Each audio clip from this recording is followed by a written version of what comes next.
This man right here that you're looking at, his name is Zay Flowers, and he was a moon man, and I'm kind of ashamed of myself that I ever took him off for the brief amount of time he's been off the moon man list, well over a month. But I'm here to say I'm sorry. I'm here to say, Zay Flowers, will you forgive me? For I know not what I do.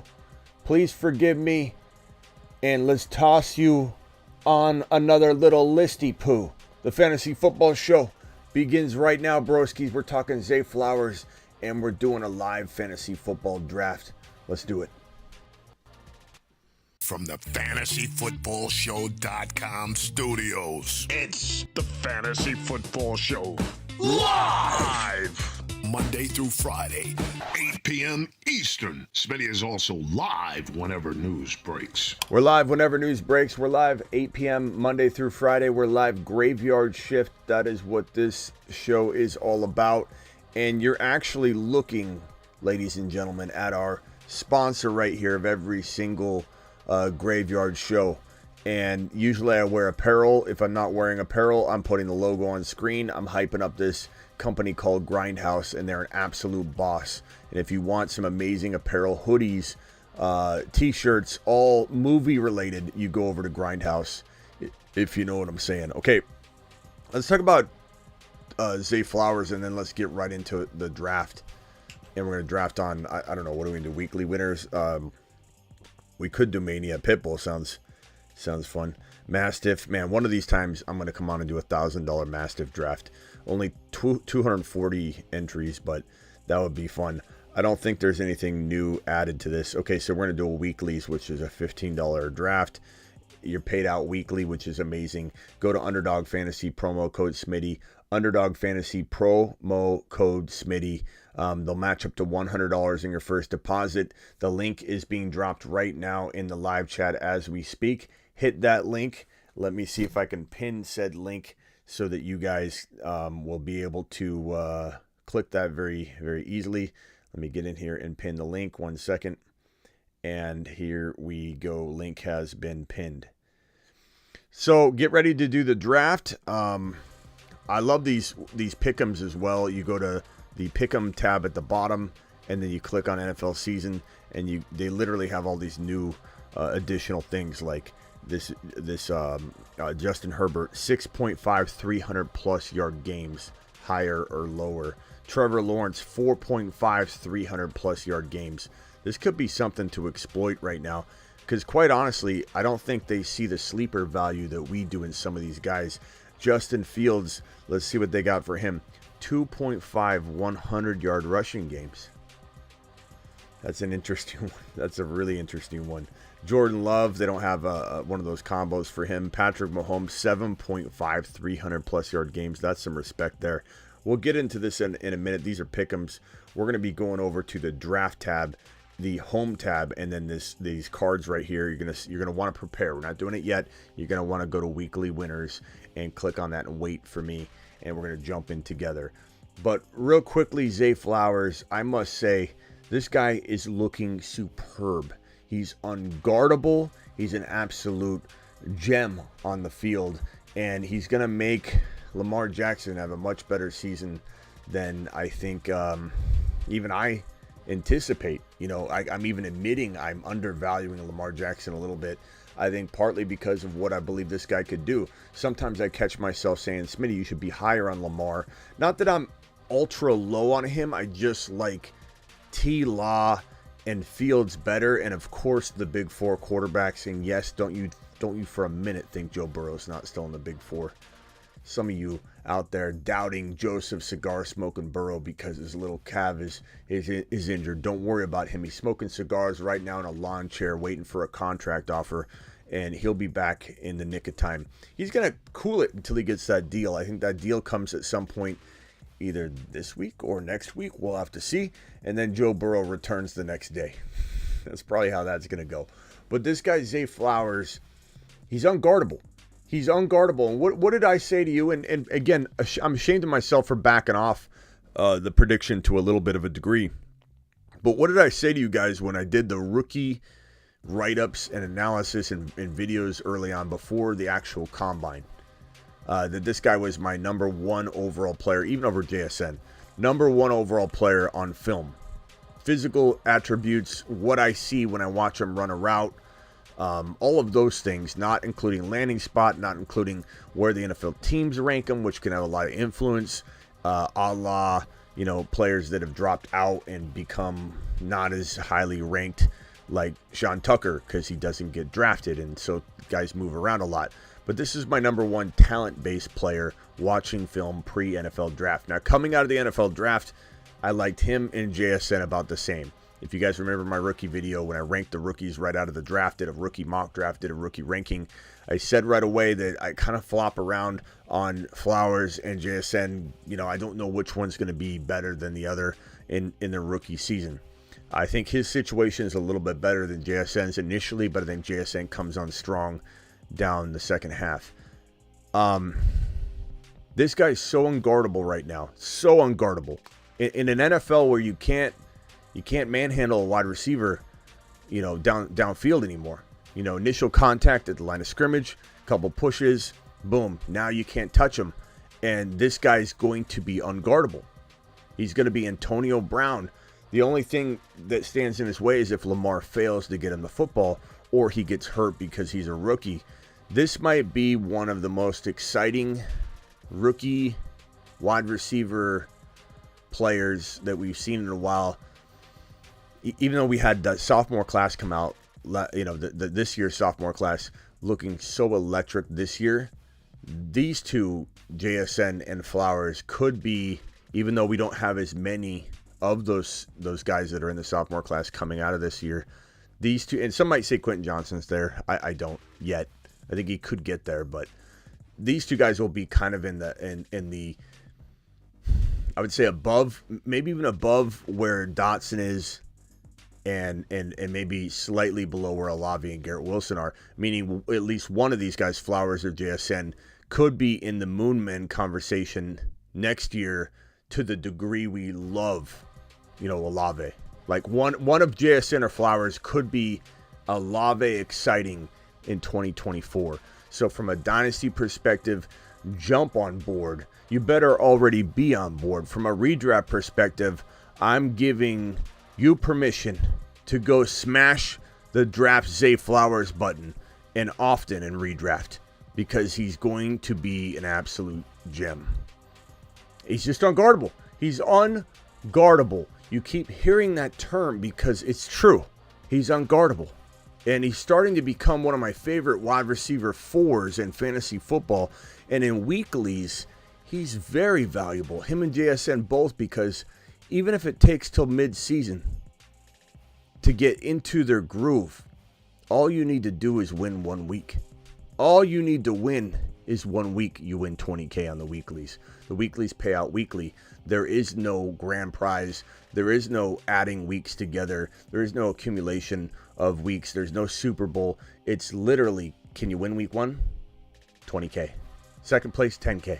Third place, $9K. Fourth place, $8K. All the way down. I'll click on this and show you the prizes. Here are the prizes. Every single week, these prizes are available, and then the next week they reset, and these prizes are available. The next week, there's no points. Nothing matters. Your entire team could be suspended for weeks 1 through 16, and you could literally just be playing for $20K in week 17. Your team could be injured weeks 1 through 8. Come back in week 9, you win $20K in week 9 alone, and then they get injured for the rest of the year, and you at least won week 9. That's how this works. And we're getting into it right now. Click the green button. Go. The YouTube delay has me clicking it. In several seconds, I will do it, and then we should be synced up. 11 more to begin. 11 more to begin. I was putting together a trampoline and it ripped up my hand. So we got the dinosaur Band-Aid on. 8 spots open. 8 spots open. Super chats are here. And so, on this note, I present to you the replacement. We're getting rid of the satellite man list. We're getting rid of it. It's just not. It's not needed. we don't need a satellite man list at all, because it's just going to play second fiddle to the Moon Man list. It's not going to mean anything. So I decided to create a list that in and of itself has tremendous power and meaning. And that list, ladies and gentlemen, I give you, Avi, please mute real quick. In all of that, ladies and gentlemen, I give you a drum roll. The new list that has nothing to do with the Moon Man, Mars Man, or back up to those, double A team or triple A team or whatever to those lists. This is an all-encompassing, powerful list that has a lot of meaning behind it, because these guys can absolutely play like Moon Men or Mars Men. They can. And there might be some overlap a little bit here or there, but probably not. This is an independent list that probably won't have as much overlap. I give you, ladies and gentlemen, the mid-season monsters, and we're kicking it all off with Zay Flowers. Mid-season monsters, baby. By mid-season, this monster Zay Flowers will be in monster form, mid-season monster form. And this makes me really happy, because I get to circle back and really hammer home down a couple of the players that got knocked off the Moon Men list because of the potential delay in their rise. And don't worry, we're going to add to it. But the Moon Man Monsters is here to stay, and it's going to be a staple moving forward. Okay, I'm almost on the clock. Let me show you the board view. This is the weeklies. We got Jamar Chase going to Blind Larry. Welcome to the draft. We got Justin Jefferson going to Heat. Dollar Bill in here for Travis Kelce. G-Man taking Tyreek Hill. Comma taking Bijan. And I'm on the clock here. And time is running out.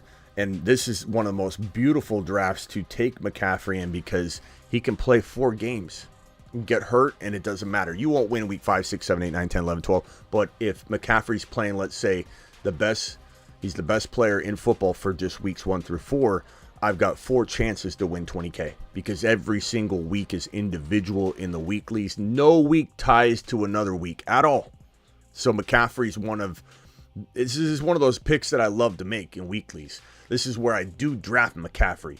This is where I do draft Derrick Henry. This is where I do draft Austin Eckler, because they can make an impact in a very short period of time. They could get hurt by midseason. Doesn't matter. Of course, you love 17 chances at the 20K, right? Because there's 20K every single individual week with no weeks tying into each other. But sometimes you say, give me the value of Henry on 8 games, 9 games, 10 games. Maybe he plays longer, but I draft Henry in weeklies. I draft CMC in weeklies. I mean, I'd even draft Cooper Kupp, because if Cooper Kupp comes back, it's a whole different ballgame. Even a guy like JT could have more value, but I still think I'd find better value, so I'm going to still tell you to stay away from JT in all formats. I just think every pick you're at, you could find a better value than JT. JT is probably my biggest avoid of 2023 right now, even maybe over Josh Jacobs, because he's injured. Jacobs is not. Jacobs is just, in his own world. Avi, you're live. Can you hear me? Yeah, I can hear you perfectly. What's up? Yeah, I like these weekly stuff. It's kind of interesting. You want to go for players, you can go for 40 most weeks. So definitely, I'm going to join in on this during the season for sure. Yeah, it's good. Juicebox dropping a what up. Juicebox with a $2 hauler. Juicebox. Box of juice. Same thing, but, love you, pal. Jahmyr Gibbs is looking so good. Bro. Oh my God. Wait till you see tomorrow. Wait till you see tomorrow's video, Avi. Wait till you see tomorrow's video. We got to relax on him, though. We got to keep him in the 3rd round, like you said. Yeah, but wait till you see tomorrow's video. You're not gonna like it. You're gonna love it, but you're not gonna like it, because it's probably gonna drive the values up of a bunch of people we don't want the values driven up on. But to be quite honest, bro, it is what it is. Yeah, and also we do move ADPs for sure, and I know that sounds arrogant for somebody that's just coming in and hearing me for the first time, and they're like, "What's this guy think he moves ADPs? What an idiot!" But we have historically moved ADPs significantly. We are single-handedly responsible for CeeDee Lamb's mock draft ADP climbing into where it climbed into last year. But what I will say in a humble fashion is I don't think we're touching ADPs right now. I don't think we have anything to do with ADP movement. The reason I say that, let me just draft real quick. Hold on. I'm going to take Tony Pollard. The reason I say that is if we click on this info icon at the top right, how many current entries are in this particular draft or in this particular tournament right here? 112,901. So, and I think this will have over 230 or something like that. I forget what the total entries are. 230,000 people are going to be in this draft. So it's so hard to manipulate or move or alter the ADP here. Even if we're repetitiously doing the Jahmyr Gibbs thing early and my community's triggering a bunch of people to do that, it's still going to affect things by like one draft slot. Whereas in the mock draft community, we were responsible for a big portion of mock drafting. I've done literally, Avi, under 15 mock drafts live on my show this year. Probably under 10. Yeah. And I know that, probably. I know that makes a lot of people mad. I promise to remedy that. We'll get into some. But the reason mock draft ADP sucks, Sleeper ADP, ESPN ADP, Fantasy Football Calculator ADP, all the ADPs below, they're not accurate, they're garbage, is because all of the ballers, all of the good drafters, all of the sharks are not touching mock drafts right now. We're all doing real drafts. Why in the hell would I mock draft when I can get on over to Underdog Fantasy? And I'm not just trying to plug this because it's my sponsor. This is real talk right here. And I know not everybody can draft there, which is why I'm going to remedy and do some mock drafting as well going forward. Just give me until this weekend. But why in the hell would I do a mock draft when I can do a $3 or $5 real draft every single time I mock draft? It's just you turn it into a real draft. So that's why the ADP is garbage, bro. Because nobody's, hold on a second.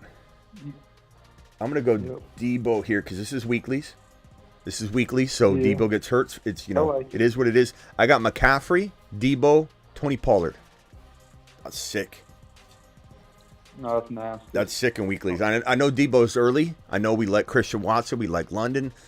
I don't know that I would get one or the other in a typical draft without you guys sniping the hell out of me. I probably would see one of those guys fall to the next pick, which is why I do this. But Debo to me in the weeklies is a lot more valuable than in the regular tournaments because, again, McCaffrey plays 7 games like a monster. I get 7 chances at the 20K. If Debo's playing 7 games like a monster at the same time, boom. Tony Pollard, elite. Anyway, the ADP's bunk because no one's really using the tools, bro. The data is supported by very little people now. We got the Cub. We got the Cub in the building. Memberships. Oh, we did? Where? 10 double A. 10 gifted memberships, double A. Thank you, Avi. Mashed potatoes! Yeah, buddy.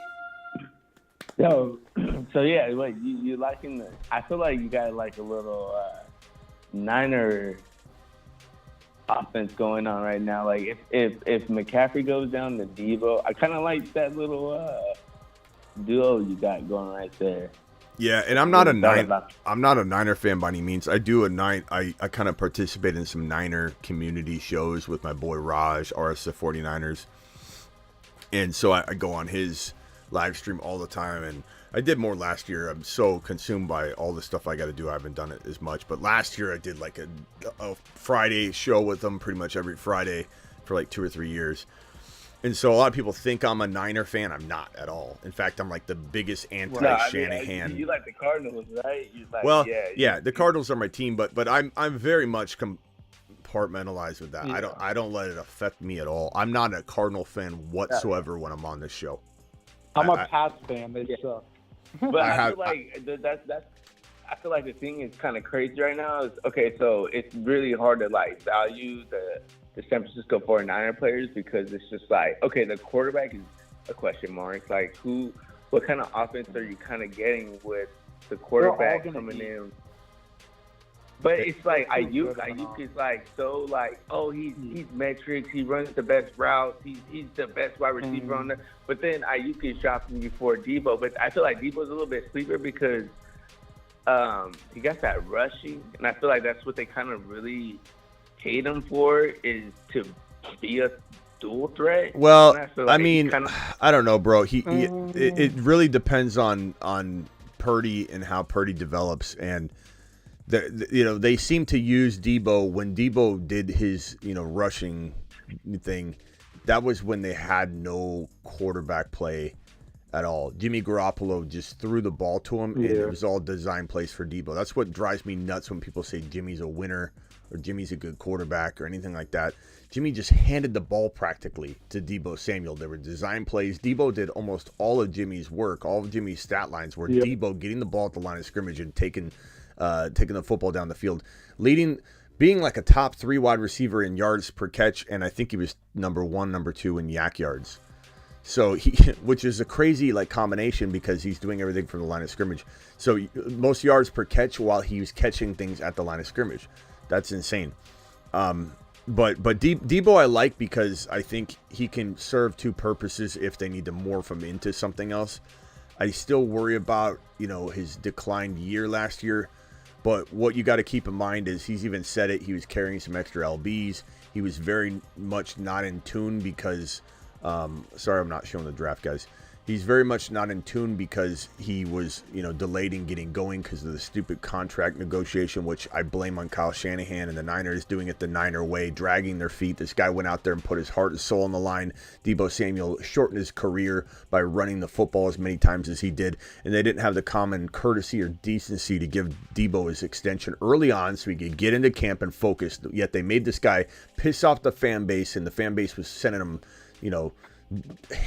hate mail and hateful comments left and right everywhere, and just creating animosity between the fan base and Debo, all because they wanted to do things the Niner way. I can't stand Shanahan sometimes and in the way he runs things. It's who cares? His scheme's great. He's one of the top 5 offensive minds in the National Football League in terms of scheme, but he makes so many other mistakes everywhere else. It's crazy when people just defend him to no end. Real quickly, hang tight. I got to make this selection here. Teams looking fire so far. I've got McCaffrey, Pollard, Debo, and Christian Watson. On the board still is Hopkins. That's pretty good. Hawkinson's there.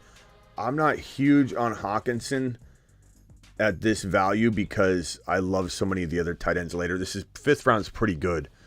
I've seen him going forward, but I'm just gonna bank on another player playing as well as Hawkinson later on. So I'm gonna go Hopkins. So my starting 5 so far: Christian McCaffrey, Tony Pollard, Debo, Christian Watson, DeAndre Hopkins. That's really good. 10 out of 10. I mean to go running back, and still get Debo, Christian Watson, and Hopkins as my wide receivers. That's crazy. That's a crazy start. I mean, I don't always pat myself on the back. There's a couple drafts ago, I did a draft where I hated it. I'm like, I just want to end the stream. What it didn't fall my way. I went, and I do like Hurts early. I do like going quarterback in the 2nd to 3rd round turn sometimes. But when I play with you guys and you snipe all the wide receivers and running backs, that plan backfired on me big time. And I was just like, I hated my team the entire rest of the draft. I'm just like, when am I going to bed? So I don't always draft none of us always draft a great team. This team looks fire. Can we talk about Zay Flowers again and Lamar Jackson? I think Lamar, I like your take on him. You have to keep him 7'6". You can't put him above the 6'6". But if you're trapped, go get Lamar. And Jonathan Taylor, great take. I love those 3 player takes. We're on point with Zay Flowers. Yeah, Zay's a impossible to guard, amazing route running, solid hands player that really has no weaknesses. And the only weakness will be he's learning the game. He's trying to dominate bigger defensive backs at the line of scrimmage, which, quite honestly, I think is always a little overstated, and there's too much concern for that when these smaller players come in. And you look at Devontae Smith, We were told he's not going to do what he's going to do at the, did in college. You can't do that at the NFL level. He's too skinny. Devontae Smith dominated. It took him a little bit longer than we expected to get to the point he got to. But Devontae Smith is doing Devontae Smith things. And Zay Flowers quite arguably fell into the best situation out of all the wide receivers, the rookie wide receivers. The only question is, how long will it take Lamar to pick up Todd Monken's pass-heavy attack or pass-heavier attack? And every time the Ravens have tried to put Lamar in a box and make him throw more, it hasn't worked out well. So will Monken naturally allow him to throw more, but allow him to also navigate in ways that don't compromise his ability to be himself? And I'm going to take DeAndre Swift here. I love this squad. I freaking like Swift is another perfect weekly guy because we're afraid of injury, right? We're not afraid of talent. We're not afraid of talent, and we're not afraid of situation. Dare I say that these like 6 guys are probably some of, not all 6 of them in a row, like I nailed every one of them, but I would say these 6 guys are some of the best weeklies players to have. Because Tony Pollard, there are concerns. I guess he'll shake them free, and I think he'll blow everybody's expectation out of the water. But there are concerns about, will he hold up? Right, great, weeklies. Don't worry about it anymore. Christian McCaffrey, will he hold up? I'm concerned about that. Weeklies, doesn't matter anymore. He just needs to do it 1 week. Week 1. I could win the $20K week 1, walk away from the entire tournament, and be happy as can be. Swift, injury. Will they use it? Doesn't matter. Swift, weeklies. Hopkins, will he, he's getting older. Will he do well right away? Will it take longer? Weeklies. Christian Watson, Deebo Samuel. This is, I love this squad. I love this squad. Hopkins is going to get targets, so, it's going to be decent. It's going to be okay. It's going to be okay. We'll see. I don't know. I'm not high on him or low on him. I'm like neutral. Denny's on the line, and then I'm going to go to the Cub again. Denny, you're live, pal. All right. Before I dip out, I just want to say one time I was on here, and Miss Smitty said, "Quiet down." I swear to God, I said. He's so honored about that. Did I just get yelled at? Did I just get yelled at by Miss Smitty? He's so proud of that. He is so proud of being yelled at by Miss Smitty. Would you say, Denny? Would you say it's one of your top 10 moments of your life? Yeah, absolutely. Absolutely. Do you remember when I tried? But no, I thought that was funny. It made me laugh. Hey, real quickly, hold up, Denny. Guys, I'm on the clock again. Do I take Kyle Pitts? Do I take... Who else is there? Kyle Pitts. Okay. Kyle Pitts. Oh, no. Comment took him. He probably heard me saying his name 5 times in a row. Do I take... hold on, Anthony. Hold on, Anthony Richardson, Kamara, or... Probably Pitts. I could take Goddard. Pitts is gone. You know what? I'm going to take Kamara here. Yeah, that's not bad. And just kind of bolster up the I don't need them the entire season, right? Kamara's out for Cub. Call back one more time, Cub. Kamara's out for 3 weeks, right? So, like, this is fitting the mold perfectly. This is fitting the mold absolutely beautifully. Because Kamara, doesn't matter, he's out 3 weeks. I don't need anybody. I could have this entire team sit out for 16 straight weeks. They could all come into week 17 and win me $20K. Boy. I got yelled at by this Smitty. You did. So, just so the people that don't know, he was so loud because Denny's voice carries like a beautiful organ playing in a church, a cathedral. And he's kind of the songbird of our generation. And Denny's talking so loud it sounded like a horn playing. And Miss Smitty's like, "Can you tell Denny to be quiet? Like, be more quiet? He's very loud." When she should really be yelling at me to turn down the volume of my speakers, but neither here nor there. Denny took the fall for me. I shoved Denny under the bus like as quickly as I could, and it worked out well for me. And Denny's happy to do it. Denny's happy to do it. Did I just get yelled at by Miss Smitty? And you said yes. And I said, that's awesome. That's just awesome. You know, one of these days I'll have Miss Smitty on the show, and you guys can ask her like a round of questions. I'll put her. Basically, there's a seat here and this other microphone right here. This is built for two people. I made the studio capable of having an interview or whatever. So we'll have Miss Smitty in here at some point when she feels up to it, and you guys can grill her. But then I also later this month, Grant is coming into town, and Grant's going to be live on a show with me at some point in August. Here in August, late August. So Grant will be here. Let's go over Denny quiet. Yeah. Go ahead, Denny. Go ahead. Did this really really say I was too loud? Absolutely. I call that so funny. She also did say F Scott when Scott said that thing about the bunny ranch or whatever. She literally within minutes texted me. I could even find it. Let me find it. It's hilarious. So Scott gets on here and goes, Smitty, when you come to Vegas, I'll take you to the bunny ranch. And literally, and I didn't look at my phone because I have my notifications off because I'm using my phone right here. And I literally looked, and a minute after he said it, she had sent the message that said F Scott, but she didn't say F. She didn't. Oh my God. She God. didn't say F. She was not happy with. She was not happy with Scott. Dude, good, dude. My brother's name's Scott. But tell me I'm not the nicest guy in the world. You are the nicest. My brother. Can I just say we're adding gems? Does anybody? I know everybody's biased on their own team, but does anybody think I don't have an elite player on this list so far?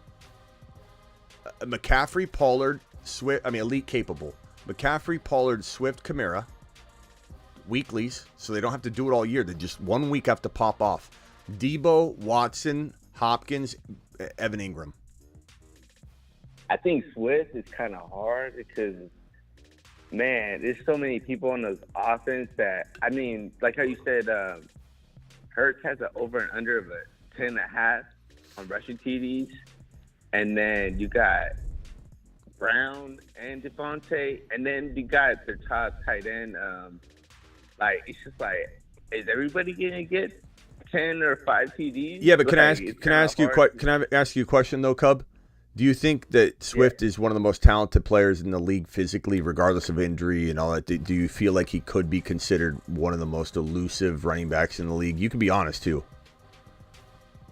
I think he's good, but I think it all really comes down to his health. Okay, but remember, it's kind of his system too. It's just like he's not a running back. He's right, not a running back. Hey, but this is Cub, right? Yeah. Yeah, I didn't know if you're... I mean, that's why. We watched Hard Knocks last year, and the coach was giving him a hard time. Like, dude, read the lanes and everything. He'll give you the ball if you can read the offense. Cub, but listen for a second. You're missing a couple points. Number one, don't worry about what the Lions did. The Lions hated him.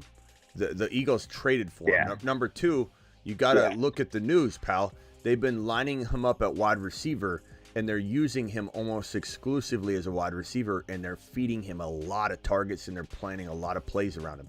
So that throws that into the dirt. And this whole notion that they aren't going to throw to their RBs because they hadn't in the past, that's the same backwards thinking that has people thinking that JSN won't hit the field because they won't run 3 wide receiver sets in Seattle, which they absolutely will because that's why he drafted him. Pete Carroll. So how many rushing touchdowns do you think? Okay, but you're also missing the most important point of all. This is a weekly's draft. Swift has to blow up 1 week. Mixon scored 3 touchdowns in 1 week because he's the goal line back, and anytime that offense got in the goal line, they would give him the ball in any shortage yardage. So it was like gave him a security blanket of like that. So like I'm saying, if the Eagles are 1 or 2 yards away from the touchdown, they're either giving the rushing touchdown to Hurts or they're giving it to their third string running back. But Cub, he's going to be playing wide receiver essentially a lot of the time. So you're missing the point here. You're talking about running backs. You're talking about is Hurts going to steal the rushing touchdowns. We're not worried about the rushing touchdowns. He's being used exclusively in practice and a ton catching the football. They're throwing to him as a wide receiver. And bro, he's only going to get 300 or 400 rushing yards this year. He's not a 1,000-yard running back. He's going to get the damage done in the receiving game. And he was one of the more efficient running backs in the National Football League in terms of when he was healthy on the field and getting targets and amassing total yards. And he just couldn't stay healthy. But again, this is a weeklies contest. I don't need him to play 17 games. I need him to have a 2 or 3 TD game, which he's more than capable of having. I would say Swift is one of the most capable players that you're not going to draft inside the top 4 rounds, let's say, capable of having a multiple touchdown game. I think Swift is one of the most capable non-top 4 round players to have a multiple touchdown game. And he probably is one of the most likely players to have a 3 TD game outside of, like, let's say round 4 or 5. Rounds 1 through 5. I get it. You're in Cub. You can have your opinion, and I'm not mad at it. I appreciate it, and we need a lot of people to doubt him in order for his ADP to stay low. Scott calling again. I don't know why it's not letting me click the button. Try again, Scott. I think Scott's in here. Scott, are you here? Scotty too high. Scott, try calling in one more time. I can tell you're already against him because you're saying things that are already been combated, and I've even like shot down the rushing part of it, but you're turning to like the rushing touchdowns. This guy's a receiver, so you can't say, "Oh, AJ Brown's not going to get touchdowns because of Hurts," or Devontae Smith's not going to get touchdowns because of Hurts. Swift is going to be 70% receiver, 30% runner. I agree, though. Swift's a hard player to like what you think he's going to do this year, though. But I like him, though, at his value. At his value, where you got him, he's fine. And look, injury is a concern, like for sure. But again, we're playing weeklies. We're playing weeklies. And so I'm going to time out here. Swift could get 2 TDs any week in that offense. So, yeah. Scott, calling again. So Cub, stick to your guns. Don't I'm not trying to change your mind or anything. I'm just trying to like tell you where I'm coming from. I just don't think you're looking at Swift with a fair lens, because what happened in Detroit is staying in Detroit. They traded for him, and the word out of camp, and we've seen it too. It's not just like hearsay.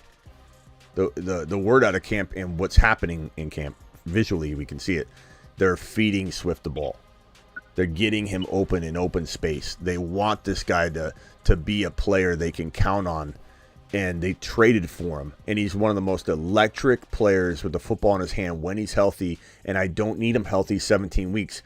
I'll still draft him in a non-weeklies tournament for sure, but keep in mind, I just need Swift to step up at the right time during the same week everybody else is stepping up. That's it. I'm shooting for 20K in one individual week. I don't care which week it is. It could be week 1. It could be week 5. It could be week 7.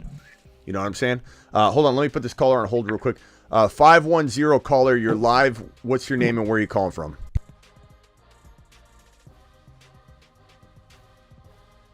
Five one zero area code. Who is this and where are you calling from?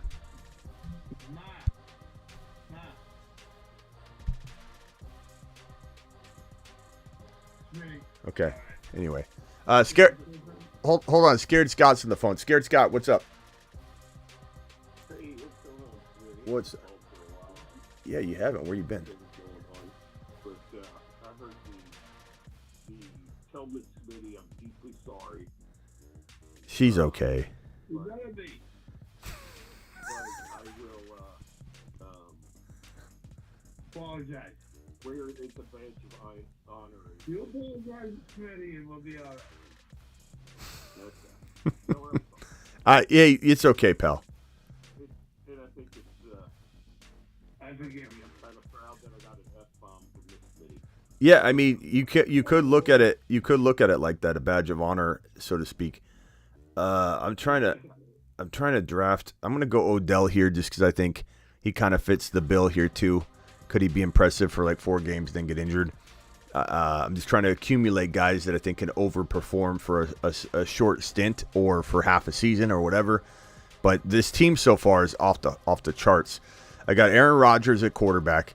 I got Christian McCaffrey, Tony Pollard, DeAndre Swift, Alvin Kamara, Tank Bigsby. Tank Bigsby is really nice in this format because if, let's say, God forbid, knock on wood, I'm not even going to say it. Let's say a player got, abducted by aliens named ETN, and he never came back for 5 or 6 weeks. Tank Bigsby would go out and score. He could score 2 TDs and have 100 yards. 510, you're live. Who's this? And what's your name and where are you calling from? 510. Hey, I'm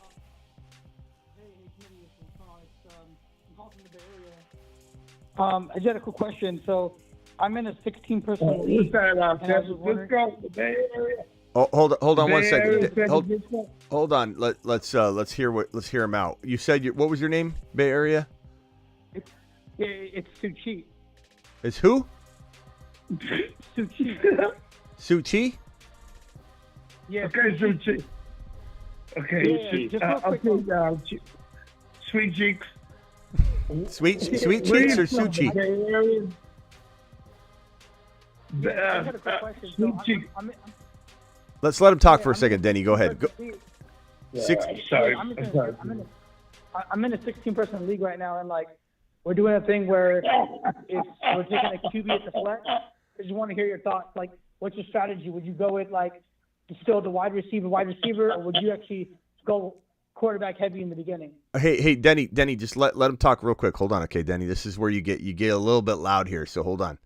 Miss Smitty might wake up, and I don't think she's going to be as happy the second time around. So hang tight, because I'm about to yell at you, Denny, quiet, Denny. 16 team super flex. I'm going to call you Bay Area because I don't know what name you were giving us. I couldn't hear. Yeah, you're good. All good. Bay Area. Okay, Bay Area. I would say you have to go quarterback at least in round 1, unless good God, I guess if you get the 12, 13, 14 overall pick, 50, it said 16 team? 16 team, yeah. Have you done any mock drafts on this, and have you found a time where you've been able to get a quarterback at all if you didn't go quarterback in the first 2 picks? I haven't done a mock draft for it yet because I've usually only played 12-man leagues. So I usually obviously have not done this. So I just want to hear your thoughts. So obviously it is. So I should go quarterback first, at least in the first round. Do you know your draft slot yet? I think I'm gonna go number 5. That's Denny. What are you laughing at? I just think he's funny. His energy is so crazy. His energy. No offense, Bay Area, but I don't sense a big energy yet. But okay, hold on. Okay, let me help Denny. Let me help Bay Area real quick. Tyler left, man. I don't even know if Tyler talked yet. Hold on, Denny, hang tight. Just hang tight. Mute real quick, Denny. Mute real quick for me, please. Just real quick. Are you muted, Denny? Mute myself. Okay, hit the virtual mute button, please. Bay Area. I don't know if you, Denny. God, I haven't hung up on you. I haven't hung up on you, Denny. I haven't hung up on you in a while. If I do it, Denny. No, I'll hit the I swear to God. Denny, I'll hit the mute button. This is like with my kid. I say one more time, and then my kid goes, okay. Denny, be quiet. Be quiet. Okay, Bay Area. I'm on the clock again. I think you should. I'm sorry. Did you say you knew your draft pick or not? Yeah, I think I'm going to pick 5 as of right now. Yeah, so you have to go quarterback. Easy decision. I'm sorry, I couldn't focus and I couldn't remember what you said. Bro, you are probably in the driver's seat. You and the top 6-7 people are in the driver's seat to win this just by getting a top 5 or 6 pick. Don't trade it. Don't let anybody convince you that you can get rid of it or whatever. You are in the driver's seat, bro. You know why? Because you're going to be drafting against traffic. After you take your quarterback, I would take Fields, or I would definitely probably take Fields. I think he probably falls to you. I would take Fields, and then between your Fields pick at 5 and your next pick, you're going to see a plethora of quarterbacks go because it's a 16-team league. And if it doesn't happen, if a plethora of quarterbacks don't fall, then your move is to probably go QB again to make sure you compile 2 of them and you screw, a couple people over in terms of getting a quarterback later. But don't draft a bad one like Danny Dimes or something like that. But if like someone like even Deshaun Watson, that would be very, very good at the tail end of that second round for you. But my guess is there won't be Deshaun Watsons, there won't be Anthony Richardson, there won't be anybody at that caliber. You might find an Aaron Rodgers or Jordan Love, and I'd probably go that direction potentially. But my guess is that a lot of the quarterbacks get scooped up, and you're left with a Garrett Wilson. You're left with a 3rd or 4th overall wide receiver. You're left with a Tyreek Hill. You're left with a Bijan Robinson.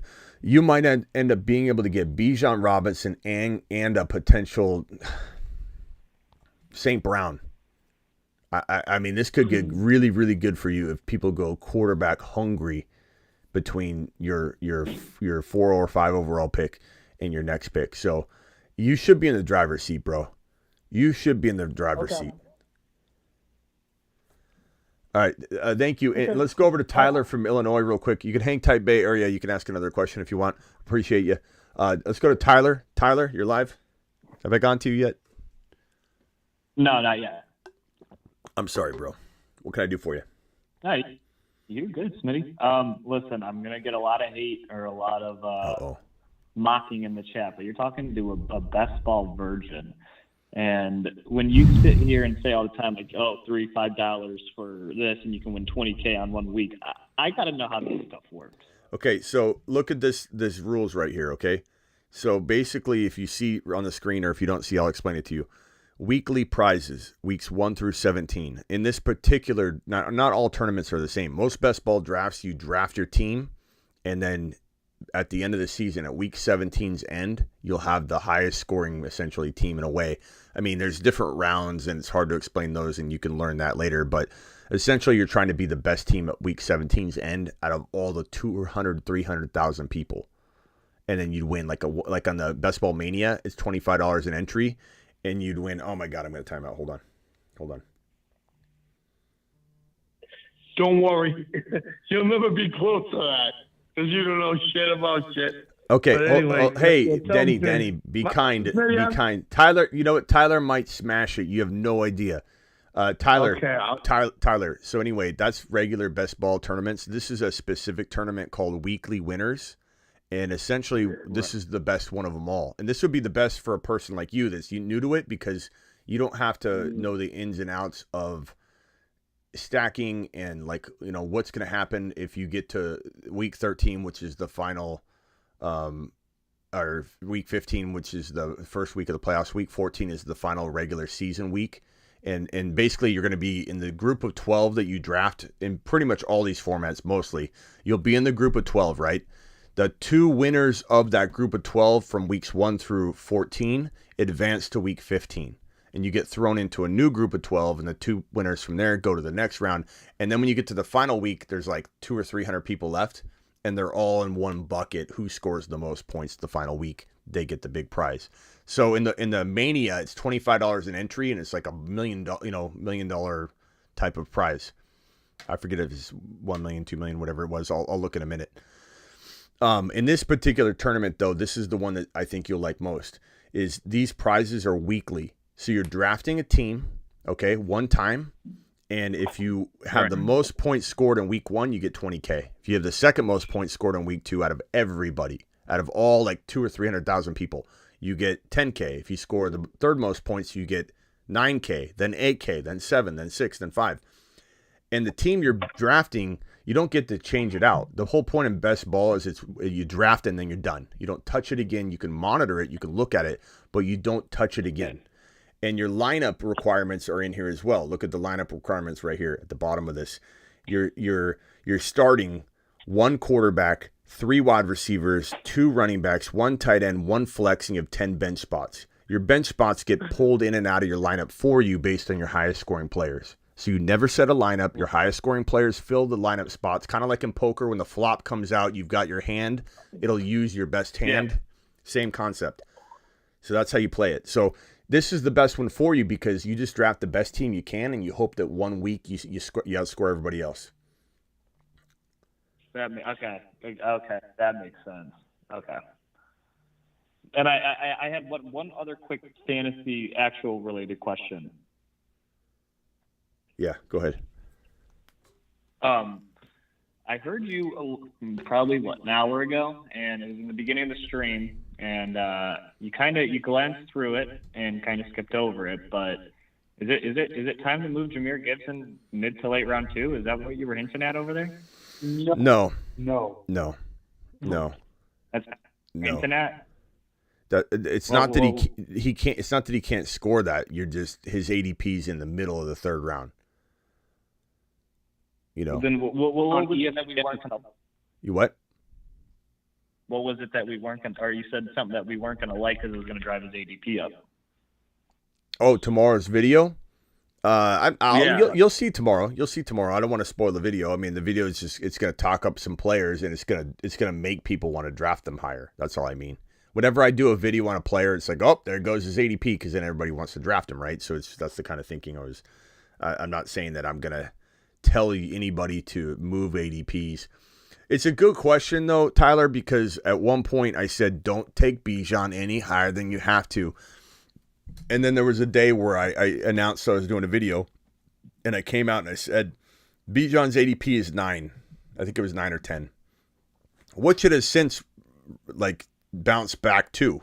It was going to 6 and 5 and 7, and it's now dropped back down to 7, 8, 9.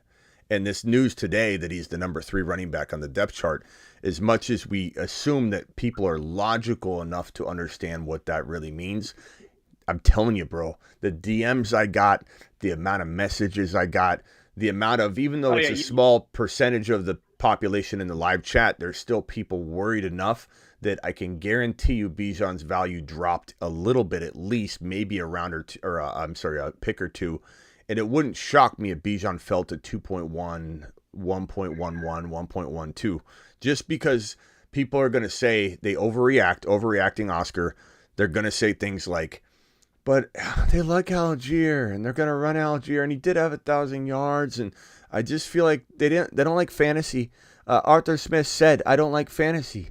Arthur Smith did say that, but it didn't impact the running game. It didn't impact Drake London. It impacted Kyle Pitts, and he said that comment in reference to, why don't you feed Kyle Pitts the football? He's like, I don't care about fantasy. He cares about doing things his way, which is running the ball. He's a running the football architect. And so anyways, my point is, I said I was going live. I went live and I said, even though his ADP is number 9 overall, I am officially green lighting everyone drafting Bijan at number 6 overall. And it was early, and it was totally out of pocket for a lot of people, but I don't apologize for it at all. And so you're not crazy to think I could get to the point where I come out and green light a second round drafting of Gibbs, but the answer is not yet. Not yet, bro. Take advantage. Got it. You got regardless of scoring, like half PPR or PPR, you would go Bijan? Bijan's my running back 1 no matter what. Doesn't matter if it's negative scoring. I don't care what the scoring is. Because he's a PPR machine. He's lining up in the slot. They've designed pass plays for him, or receiving plays for him. He is absolutely going to be in my mind, a top 5 PPR running back. Look, can I ask you a question? Everybody on the line. Yeah. Has anybody seen any of the camp highlights of Bijan? I've got him on my Instagram, a couple of them. Has anybody seen them? Yeah. What are the okay? The two I'm going to talk about this tomorrow. The 2 highlight reel catches, or I just gave it away. The 2 highlight plays that he had most recently are what? Runs or catches? They're both they're both touchdown catches. I haven't even seen a running highlight. I mean, I've only seen catching highlights. Right. His two highlights that are big highlights, they're all over Twitter. One's you could say a little dart throw from Ritter to Bijan in the end zone today. And the other one was a bobbling, not because he didn't have good hands, but because the ball was a little bit far. Throw. He tipped it to himself. They were both receptions, and they were both touchdowns. So I think people don't realize that when someone says, even in PPR, you take Bijan over CMC? Yes, I would take Bijan. Running back 1, PPR doesn't scare me. It only enables me. And it's even funnier when it's 0.25 per rushing attempt and someone says, oh, that doesn't cater to Jahmyr Gibbs. If it's 0.25 per rushing attempt. Oh, it doesn't? Well, is it PPR? Yeah. Okay. So when he's not getting 0.25 per rushing attempt, he's getting 1 point per reception. So, what are we talking about here? People are insane. The Scott Fish Bowl was 0.25, a quarter point per rushing attempt. And it was full PPR. And I took Gibbs a little early because nobody was respecting him, and I wanted him bad in that league. And everyone said, he's not really good in this format, Smitty. It's 0.25 per rushing attempt, not. And I'm like, not what? It's not 0.25 per reception. It's 1 point per reception. What in the hell are you talking about? And so it's just hilarious. Absolutely hilarious. So what's your question? I think so. What the hell was his question? You answered the question all day. What the hell's your real question, kid? Come on. I know you're trolling, Smitty. I timed out on I Elliott. don't like it. He's not trolling. Go ahead. Is it Tyler? Tyler was talking? Yeah. Yeah, Tyler, what's your question? Don't mind Denny. He doesn't know where he is right now. It's okay, Denny. Denny. Denny. At a flex and a 0.5 PPR, would you rather have Jahan Dotson or JSN? Because on ESPN, they're right back to back. Dot. This is I timed out on Zeke Elliott, by the way, guys. Sometimes at this point in the draft I get a little sidetracked. I don't think that's an easy question to answer because my initial reaction is going to be Dotson. But I think by mid-season it could be JSN, and a lot of that depends on will Lockett stay healthy. Will Lockett be healthy? And if Lockett's healthy, I still think JSN is going to be really good down the stretch. But it could be a world of difference for him. So I think that it's a very, very close call. In some sense, I'm drafting JSN over Dotson because his ADP is climbing, and I feel like I can get both of them.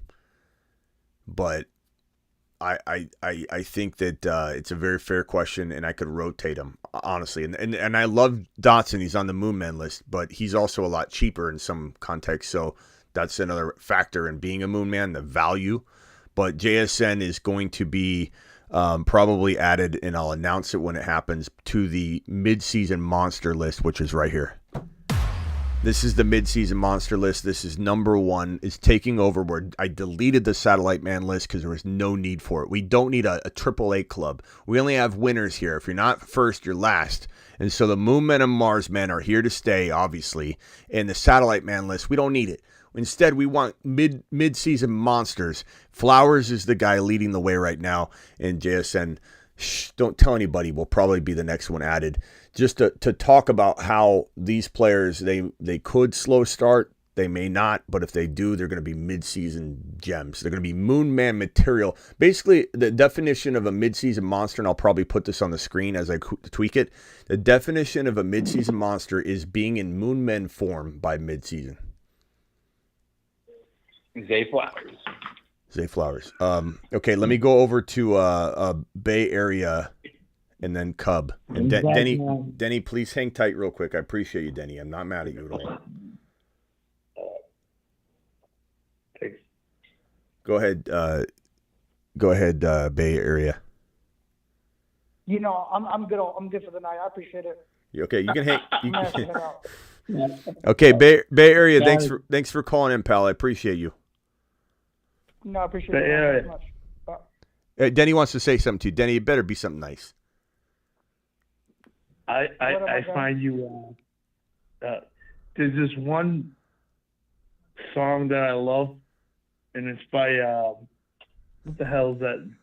And it goes, "The Bay Area back down." Yeah, I find that funny. So go ahead. It's the Bay Area back down. Put the sack down. Yeah, that's All right, thank you, Bay Area. I appreciate you. No, Bay Area back down. Later, Bay Area. Call it tomorrow, Bay Area. Later. Okay, Denny. Area. No, he left. Okay, hang tight, Denny. Let me go over this draft real quick. Let me see who this is real quick. 781 caller. Who's this? You're live. Where are you calling from? Smitty! What's good, man? I'm calling from Massachusetts, actually, on the East Coast. Yeah. What's definitely Massachusetts. So What's your name? Hoping to. My name is Billy. Billy. Okay, Billy from Mass. What's up, Billy? Billy from Mass. Yeah. So I hate to be this guy, but I was hoping to ask you a question about standard. Is that okay? Yeah, but I think my grandma, who's no longer even on this earth, I think she moved to PPR like 3 years ago. I know. So I mean, I don't know who you're drafting with, bro, but you standard scoring. You know what standard right now? PPR standard. So I don't even know that you can claim standard anymore. I think you just got to admit it and say it and be like, I'm in a non-PPR league. My name is Billy. Because I know. I hate to say it. They want it's been going on for like 20 years now, and we just kind of never changed the format. Yeah, well, you have your commissioner call into me, and I'll tell him what's up. Yeah, no, I probably should, but no, I'm picking fourth, and I was just curious your thoughts. I was thinking I'd probably running backs fly off the board early and often in standard. But I was thinking I'd probably hit receiver pretty early and often. But I was just wondering who you like best out of kind of that second group of receivers with regards to like Diggs and Brown and Lamb and St. Brown and Wilson and Adams. Who would you take out of that group? So Hill goes first, and it's not that I don't. Like Avi and I were talking about this on the earlier show. It's not that like Hill's probably in that top group. I would assume you think, which is fine. Yeah. I wasn't even putting Hill in that group. Yeah, it's not that I would necessarily to kind of go over what we talked about. I talked about with Avi. It's not that I'd necessarily draft Garrett Wilson ahead of Tyreek Hill because you don't need to, but I would prefer to trade down and get Tyreek Hill and get Garrett Wilson and benefit somewhere. But like at the end of the day, I do think Garrett Wilson and Tyreek Hill will either be dead even, or I do predict that Garrett Wilson could be the number 3 wide receiver in fantasy football. But you have to be smart with the value. So to kind of re-emphasize what I was saying with Avi, and maybe wasn't even clear of how I said it, I do quietly like Garrett Wilson more, but a lot of that does have to do with cost of entry. But if I always use my analogy, if the plane door was closing and it was going to take off right before week 1 started and the plane was going to land in week 18, and you said right before the door closed, Smitty, who's going to outscore who, Hill or Garrett Wilson? I'd be so tempted, and I might yell Garrett Wilson. I really think he's going to have that big of a year. Nope. I don't think it's crazy when you see Garrett Wilson thriving. Every time in practice, he's going up against Sauce Gardner in practice. Tua Tagovailoa is one shot away from his career being over. One shot. And that's gonna rattle that entire system to its core. I'm not saying Mike White can't survive. I'm not saying Mike White can't throw the football or be a good game manager. But Mike White is proven to be a 300-yard, which could be good, a 300-yard guy that can knife and pick a defense apart. That's good for yardage, but not necessarily going to throw the touchdown production that Tua will throw. So you could say, oh, the yardage will be there, but will it be there every single week? I don't know. And so for that reason, not saying, Avi, that Tyreek Hill without Tua can't have 150 yards, 90 yards, 125 yards, 80 yards and a touchdown that week, then 100 yards, then 110 yards and a touchdown, then 3 straight games with no touchdown. That's still a top 5, 6, 7 wide receiver, Avi. So I think you're taking what I'm saying and you're thinking to yourself like Smitty thinks he's going to fall apart. Oh, hold on.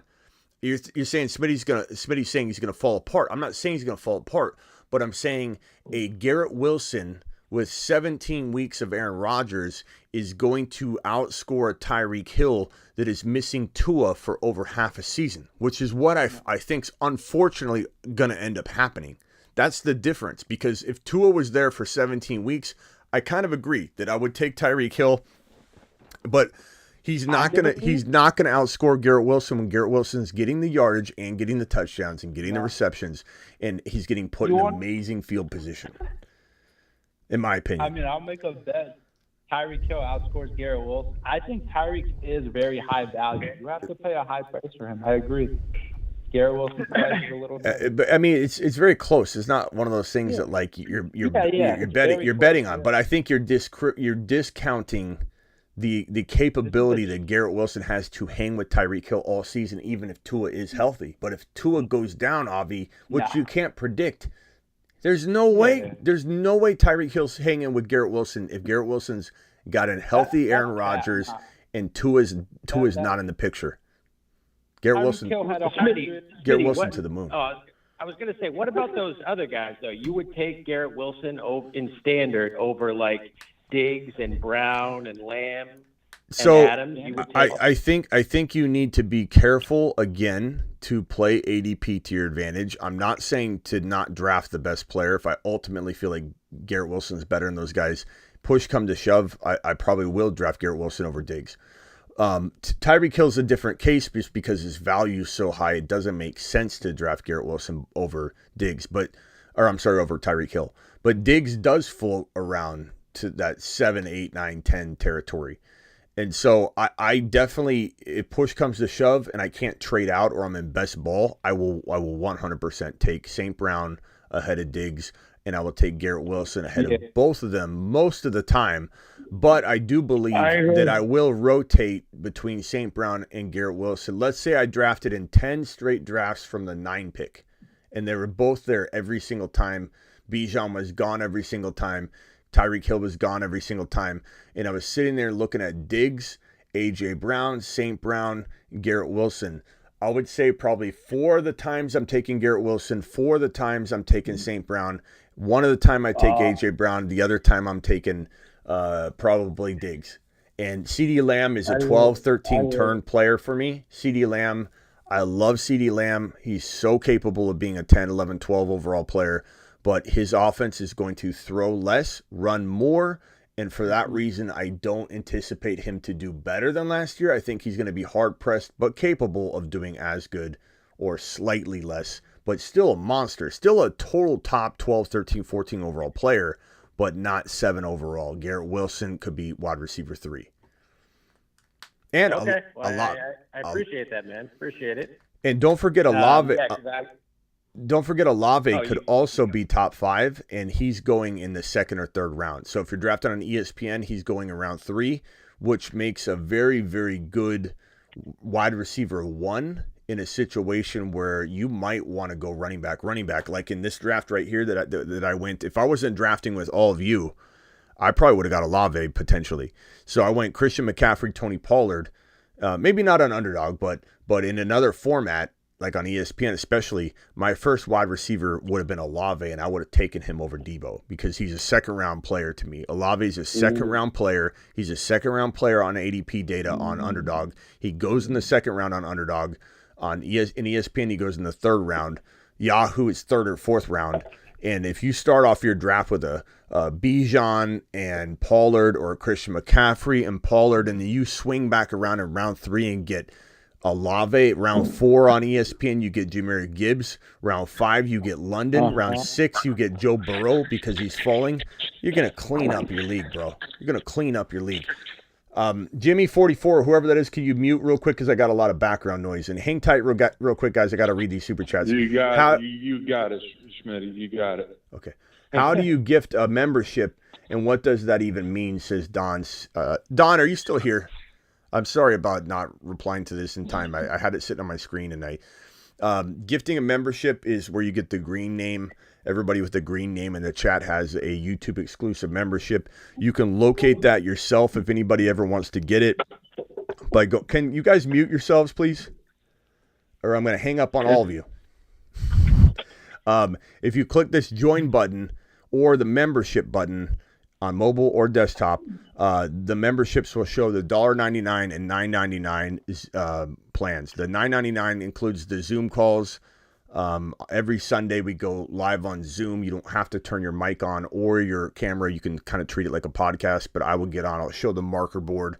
We go over the potential, waiver wire guys, early waiver wire guys. We talk about the buy lows and sell highs. We do that at halftime of the morning games on Sunday and halftime of the evening Sunday night game. 2 Zoom calls. They're spread out so that you can make one of them at least if you work Sundays or something, but you can make both of them if you want. 2 Zoom calls every single Sunday. It's $9.99 a month. Gives you the green name. If you just want the $1.99 membership, that gives you the green name and just all the emojis, and it just kind of helps you be a supporter of the channel, and everybody sees your green name and they go, this guy's a supporter, this guy's a member of the show, and it's just a camaraderie type of thing. And on top of that, people can gift them, and if you gift them, it randomly chooses somebody and gives it to them. It's a great way to build the community. So Don, thank you. Don, are you still here? Don dropped a super chat here. Don, are you still here? Hopefully Don's still here. I think he is. Space Ricky dropped one. Max dropped one. Appreciate you. Don, let me know if you're still here. I feel bad that one was sitting there for so long. I think Don's probably still here because he dropped another super chat. $5 hauler. Thank you, Don. If I get Bijan listed as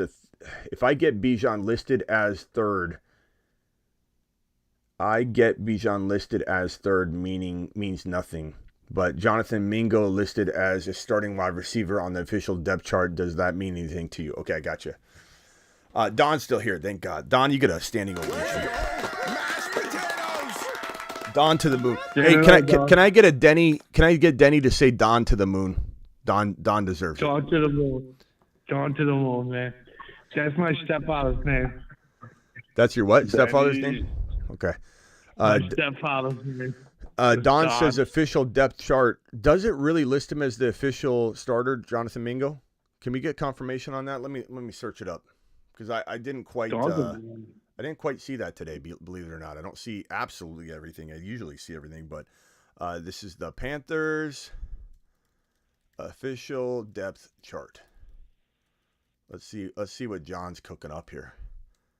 Official depth chart from the Panthers, Panthers.com. Terrence Marshall is number 2. Chark is number 1. Derek Wright is number 3. Oh, I'm sorry. Hold on.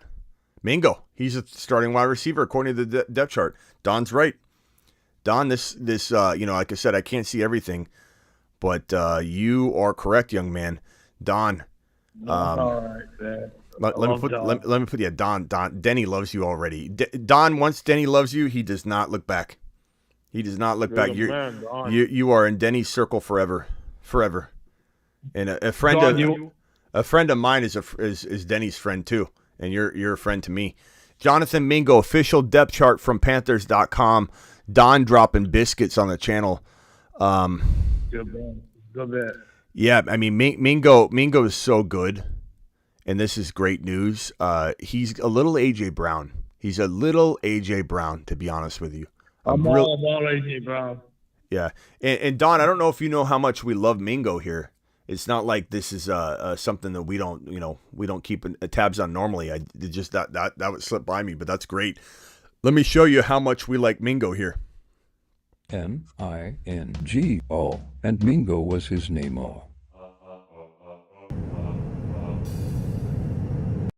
That's how much we like Mingo up in this mug. Appreciate you, Don, for the super chat. Don to the absolute moon. To the moon. One of Denny's best friends already. Space Ricky dropping a super says, are Bijan Gibbs a new position at that can get wide receiver money? No, the problem with that Space Ricky is there's really no.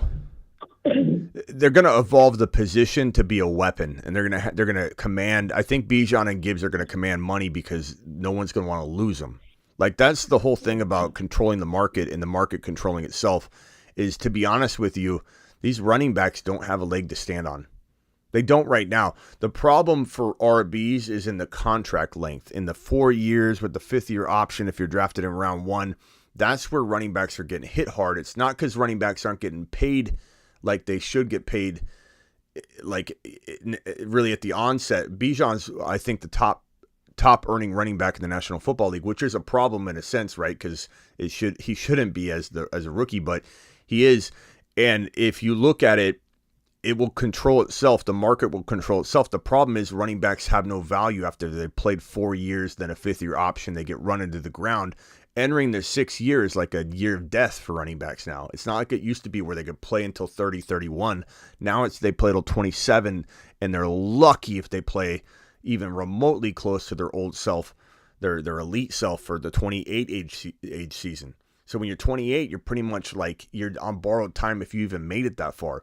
So RBs have a tough time getting that second contract, but the problem is they don't have a leg to stand on, because if they were valuable enough, which clearly in general they aren't to teams because they get injured, then teams would say, we want to keep him.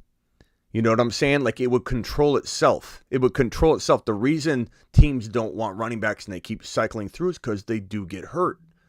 And you can only protect that so much. You can only say, oh, well, we're just going to build in something that makes it unfair for all the other positions because running backs can't stay healthy. It's not necessarily their fault, but you got to attack this at the contract length part where they can get a second deal after 3 years or something. And that's going to take forever to do. As far as this question, it's going to be about how powerful of a player is that to add or keep. And if Bijan's balling out for 4 years, the team's going to want to extend him before he gets to his franchise tag year or his 5th-year option or whatever, because they're going to say, we want to lock this guy up. We want to lock him up. We want to reward him. He's still young. He's going to do well. Like Eckler was on the teeter-tottering on the, can he get another deal or can he not? And it's going to be interesting if any team does give him a 2 or 3 year deal that's handsome, a nice little handsome deal in his next season or not. Like, it'll be interesting, but it'll govern itself to a degree. And Bijan and Gibbs are the 2 running backs that could reshape it because they're so good, and their teams are going to want to extend them, and that's going to basically set a new market, so to speak. And teams, it's a copycat league, are going to follow suit. Andres with the super chat here. Would you trade T and Ramondre for a better running back? I'm going to turn my fan on because it's getting awfully hot in here. Would I trade T and Ramondre for a better running back? I guess I would, but it would depend on who the RB is. You have Olave, Tyreek, Jamar Chase, DK, Dotson, Sky Moore. Your running back is Gibbs and Pollard, Ramondre and Akers and Monty. I think you're pretty good. If it was me, bro, I would probably, if it was me, I'd probably say try and trade like, I mean, you could keep T. Higgins. You got Pollard, Gibbs, Jamar, DK, Olave, and Tyreek. You could probably trade, and this is crazy, you're playing in a 5-man league or whatever. You could go to the other four owners and see if they want to make a trade. But I think you could probably trade like DK and Ramondre or DK and Akers and try and just get like one player. Like, that's probably what I would do. Like, Akers and DK might get you Garrett Wilson. You know, something like that. Or an underrated player like St. Brown, who I believe is underrated because I think he could be a top 3 or 4 wide receiver. That's probably what I would do with this team. I would start there. Monty and Higgins, DK and Monty, Akers and DK, or Akers and T. Higgins, I guess, will work too. Akers and T. Higgins could be interesting for one better elite wide receiver, and that way you're not touching your Ramondre Stevenson. You could go after Bijan by using T. Higgins and Ramondre. You could go after, you already have Gibbs, right? So you can't do that. Walker would be interesting. Go get Kenneth Walker. Try and find Charbonnet. Hopefully he owns both. That team's fire, though. I mean, you really don't need to make a move. Max, should I trade Pacheco and Devontae Smith for Pickens and Gibbs? Yes, in a heartbeat. In a heartbeat. Number one, Pickens is so good, in my opinion. He easily is comparable, if not maybe even better than Pacheco from a dynasty perspective. So that right there, let's take those players off the board and let's call it a wash. In a worst case scenario, that's a wash. Gibbs, in my opinion, Gibbs is better than Devontae Smith, but that's me. I would take that deal in a heartbeat. That's a good deal.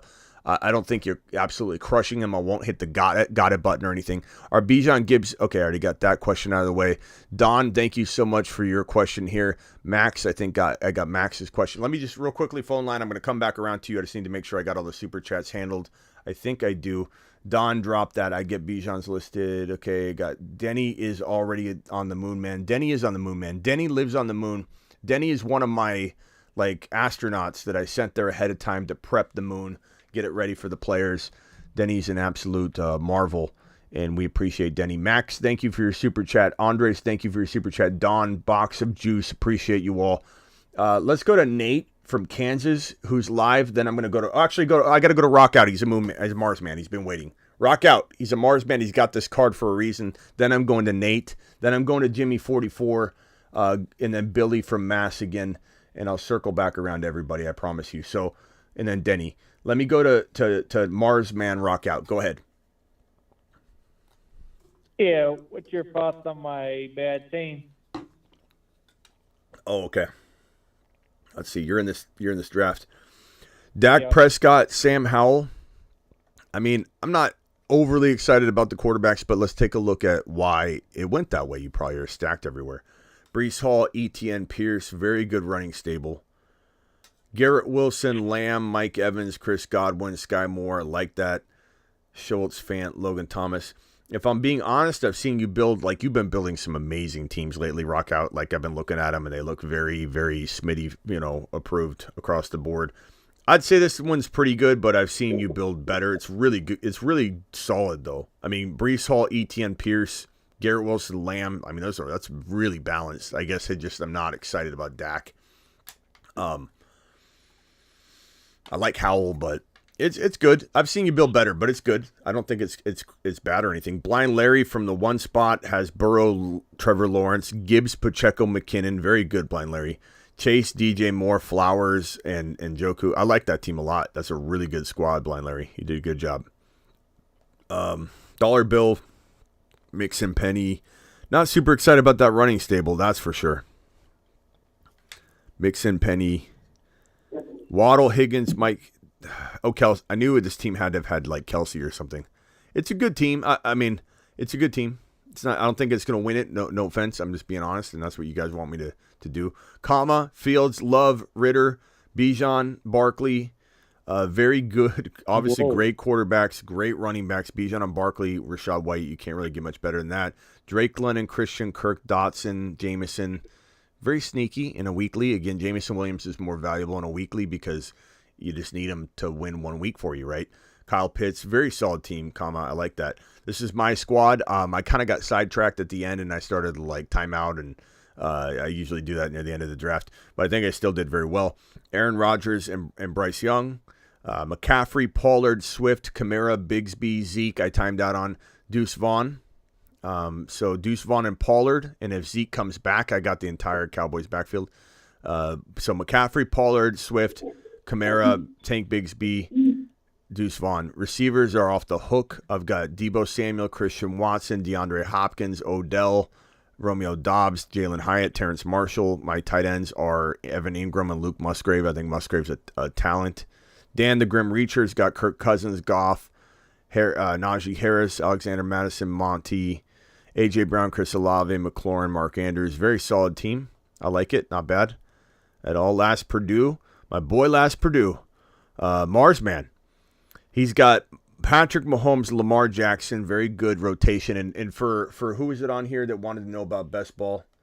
It was, I think he's gone now. Yeah, he's gone.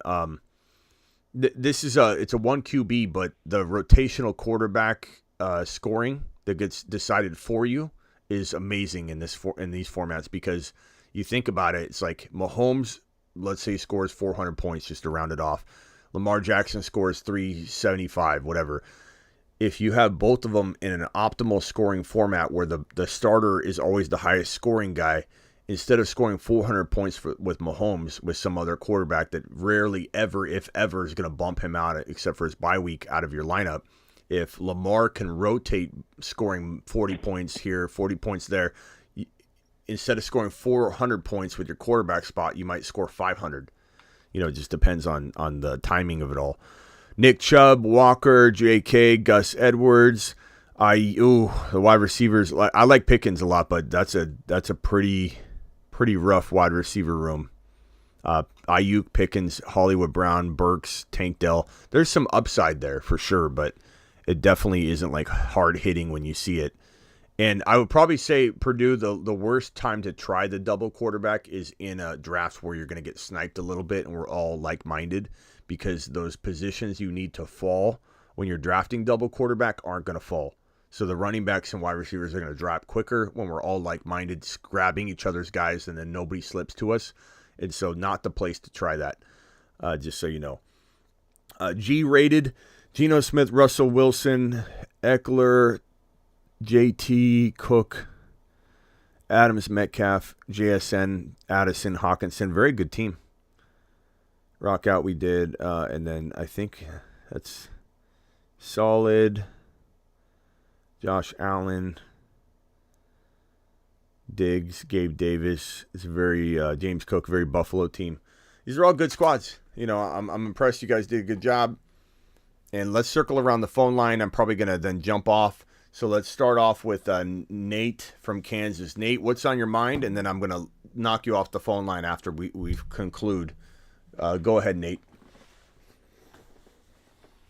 Sure, that's fine. Yeah, I just had a long question, but you can cut me off midway.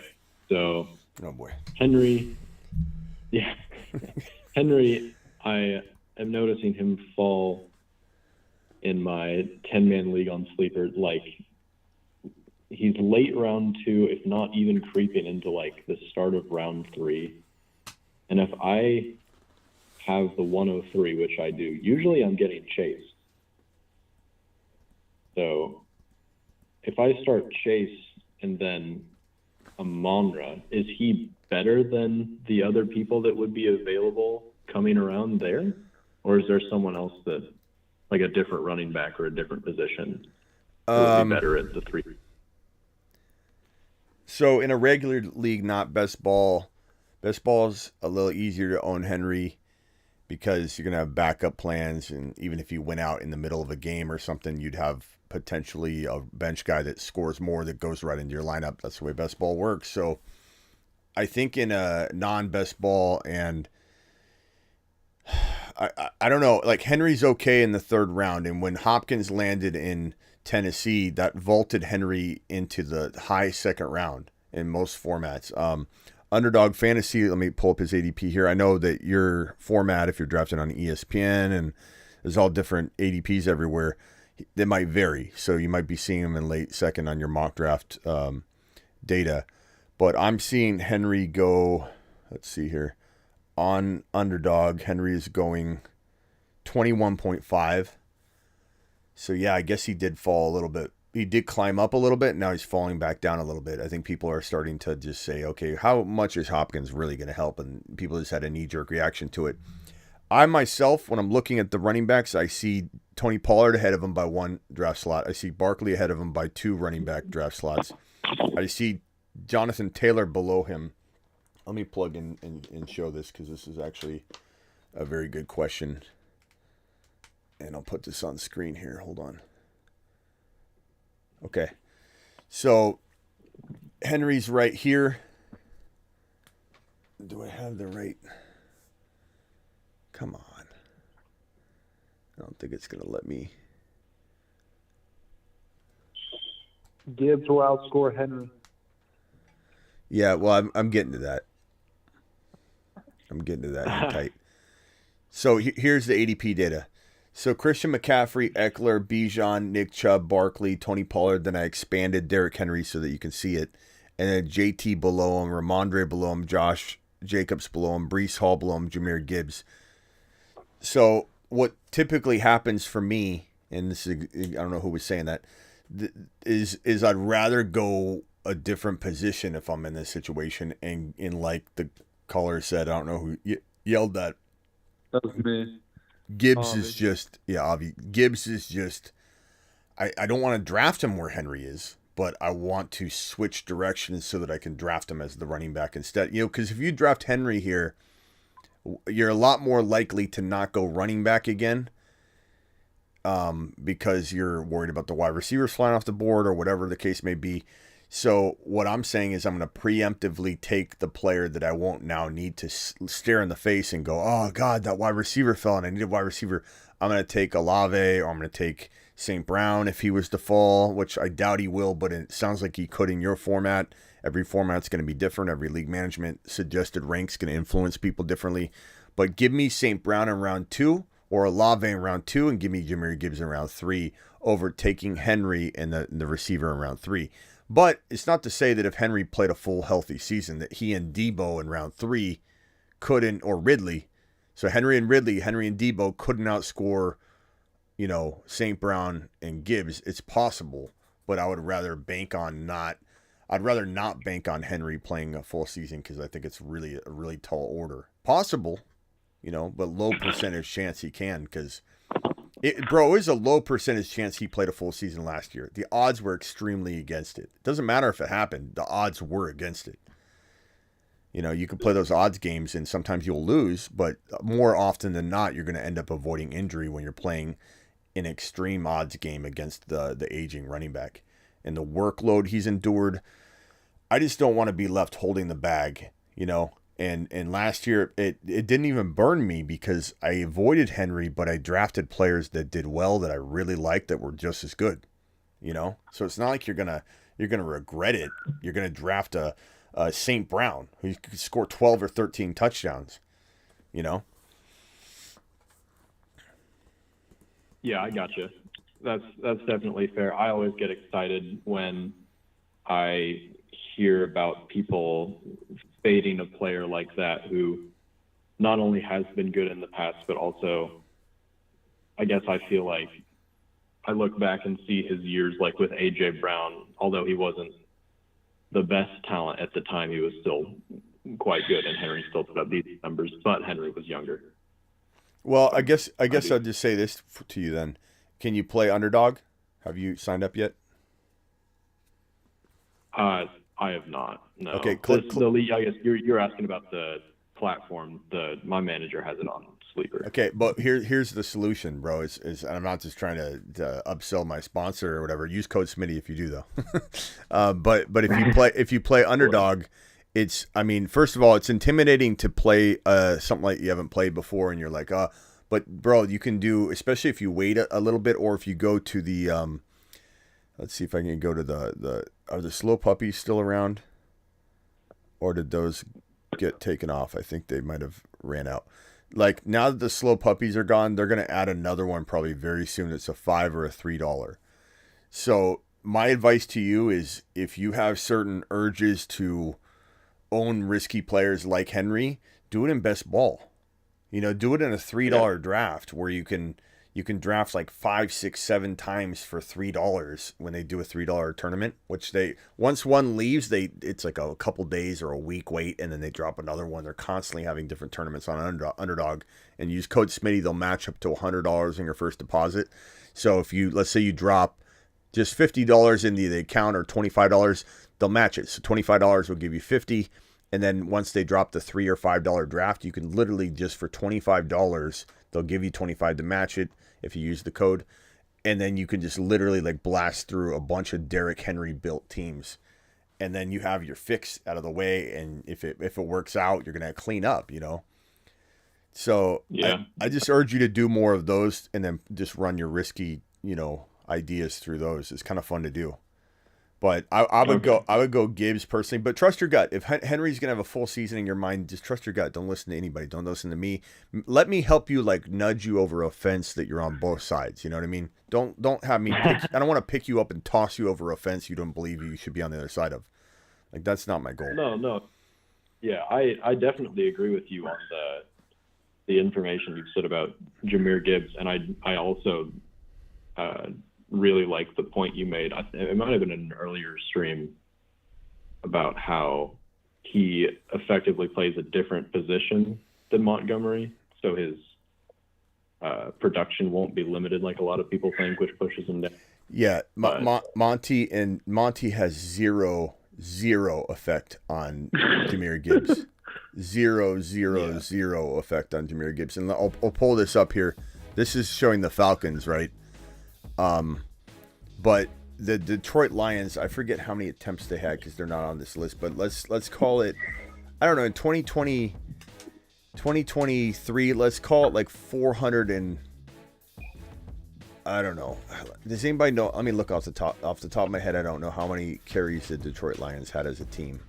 But even if you look at like a 430 total, it's like Jahmyr Gibbs is not getting 200 carries.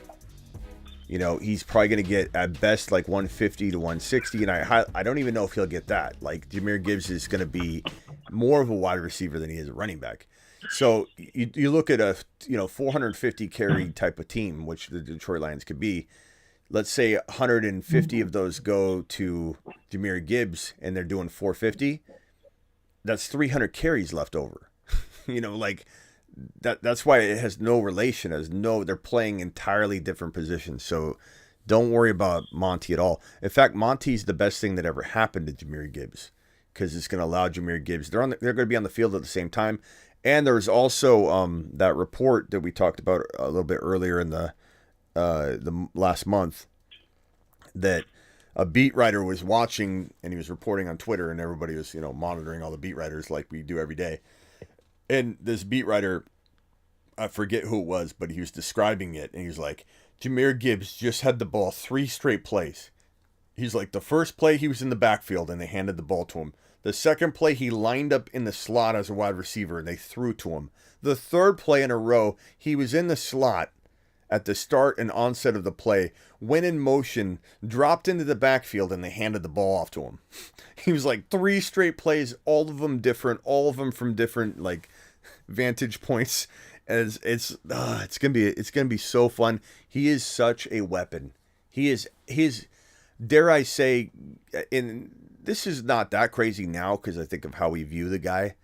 But Kamara used to be very good. Dare I say he's going to be better than Kamara's career? I really believe he's going to be. Wait till tomorrow's video, bro. Tomorrow's video is going to change some I'll things. be watching. Yeah, tomorrow's video. Smitty, do you like him more than Ramondre? Who's this, Jimmy? Is Jimmy. Okay, hey, yeah, hold on one second. Nate, we'll see you later, pal. I'm going to drop everybody off the line. I appreciate you. We'll see you tomorrow, Nate. Later. Call in tomorrow, Nate. Yeah. All right. Jimmy 44. Okay. Here's your question. You're up. Hey, do I like him over Ramondre? Yes. I do. I like Gibbs over more than ETN? Yes. Really? Yes. Oh man. Wait for tomorrow's video, Jimmy. Wait for tomorrow's video, Jimmy. I'm excited, Smitty. You just wait for it, bro. It's going to be one of those videos. I'm going to watch the whole thing. You better. You better watch it twice. And I'm going to hit the like. All right. Jimmy, I appreciate you. Anything else? Smitty, who would you take? Garrett Wilson or Breece Hall? Well, Garrett Wilson's a first rounder. Breece Hall's a third rounder. So I'm going to say Garrett Wilson by quite a bit. In Dynasty, it's closer because Breece Hall's technically a first rounder. In my mind, in Dynasty, he's a third rounder ADP wise. I don't believe Breece Hall deserves to be in round 3.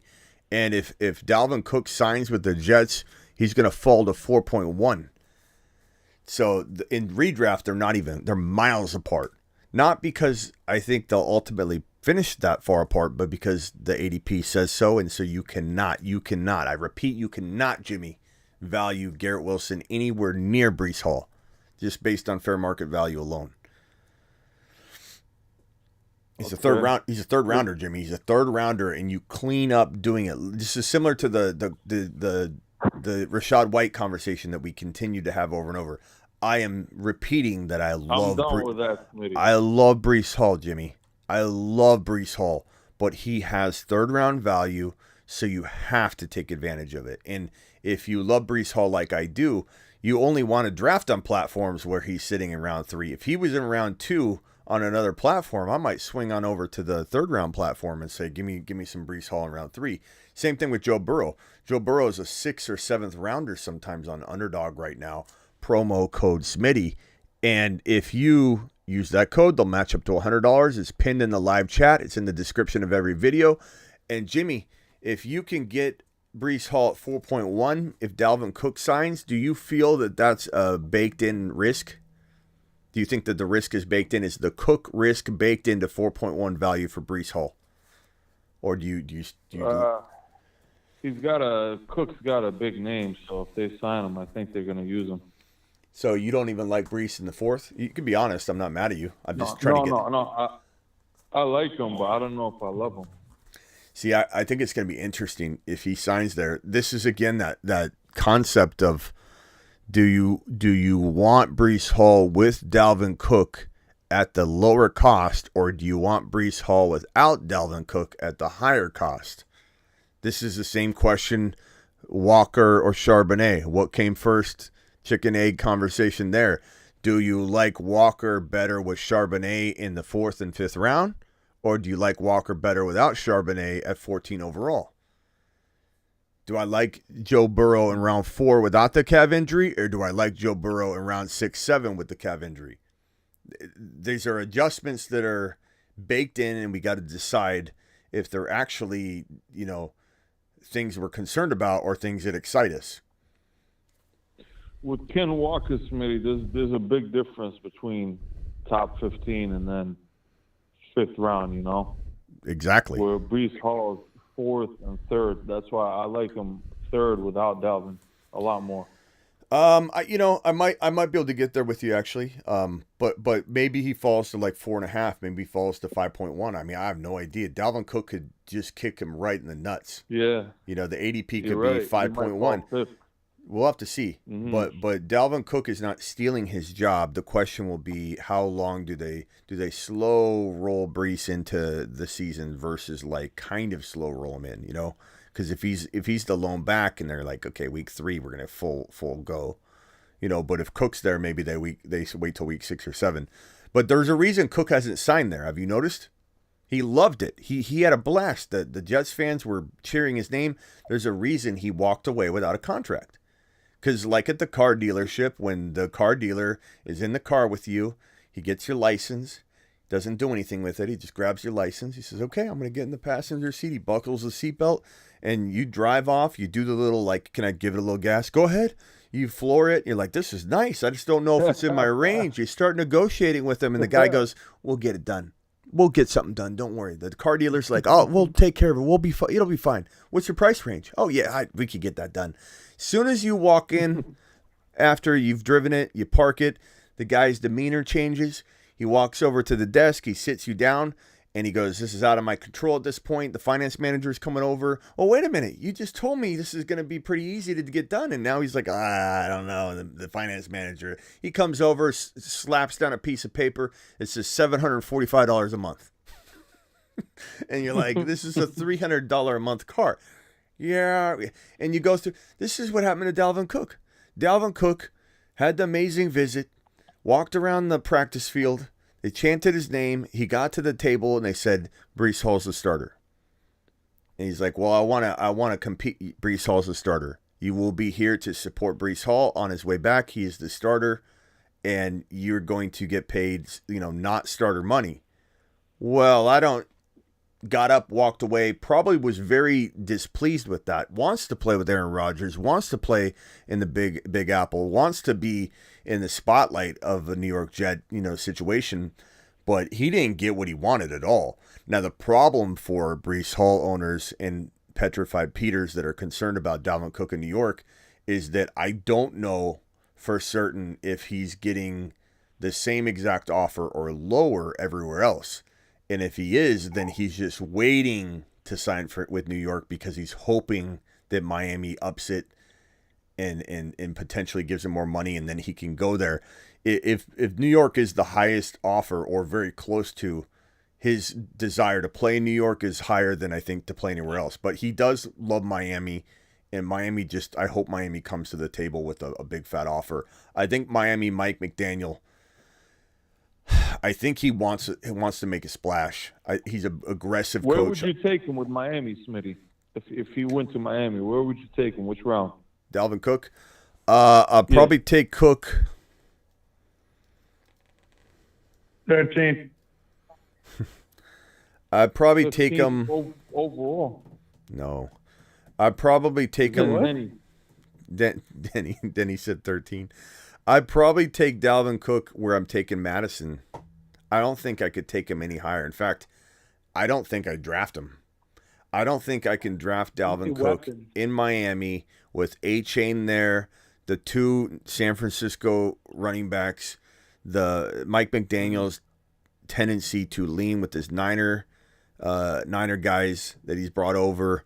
It's crowded. I just don't see like what's so weird is that everyone's scared of what Dalvin Cook is going to do to Breece Hall, the clear starter, the clear future, the clear top 5 running back in Breece Hall.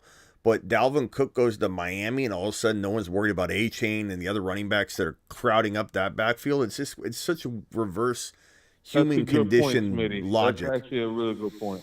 You know, it's just crazy. You know what it is? It's deflated expectation. It's if Zach Charbonnet was like already on, like, here's another example. Zeke Elliott. If Zeke Elliott never left, let's say, and they kept him, they restructured him. Remember, they're going to make him take a pay cut, and he could stay, or they could let him hit the market. He hit the market.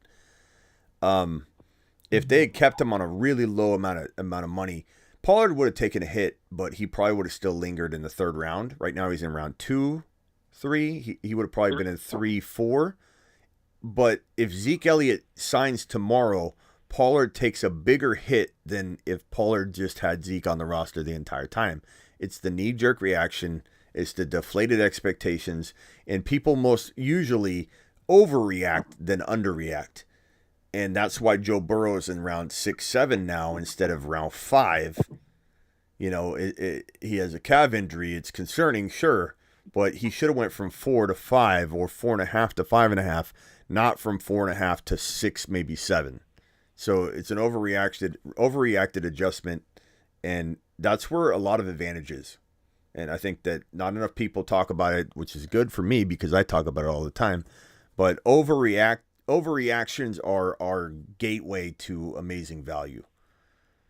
So, all right, Jimmy, call in tomorrow. Appreciate you. Don't forget to watch tomorrow's video. I don't know what time it'll be up. Last thing, Smitty. Yeah.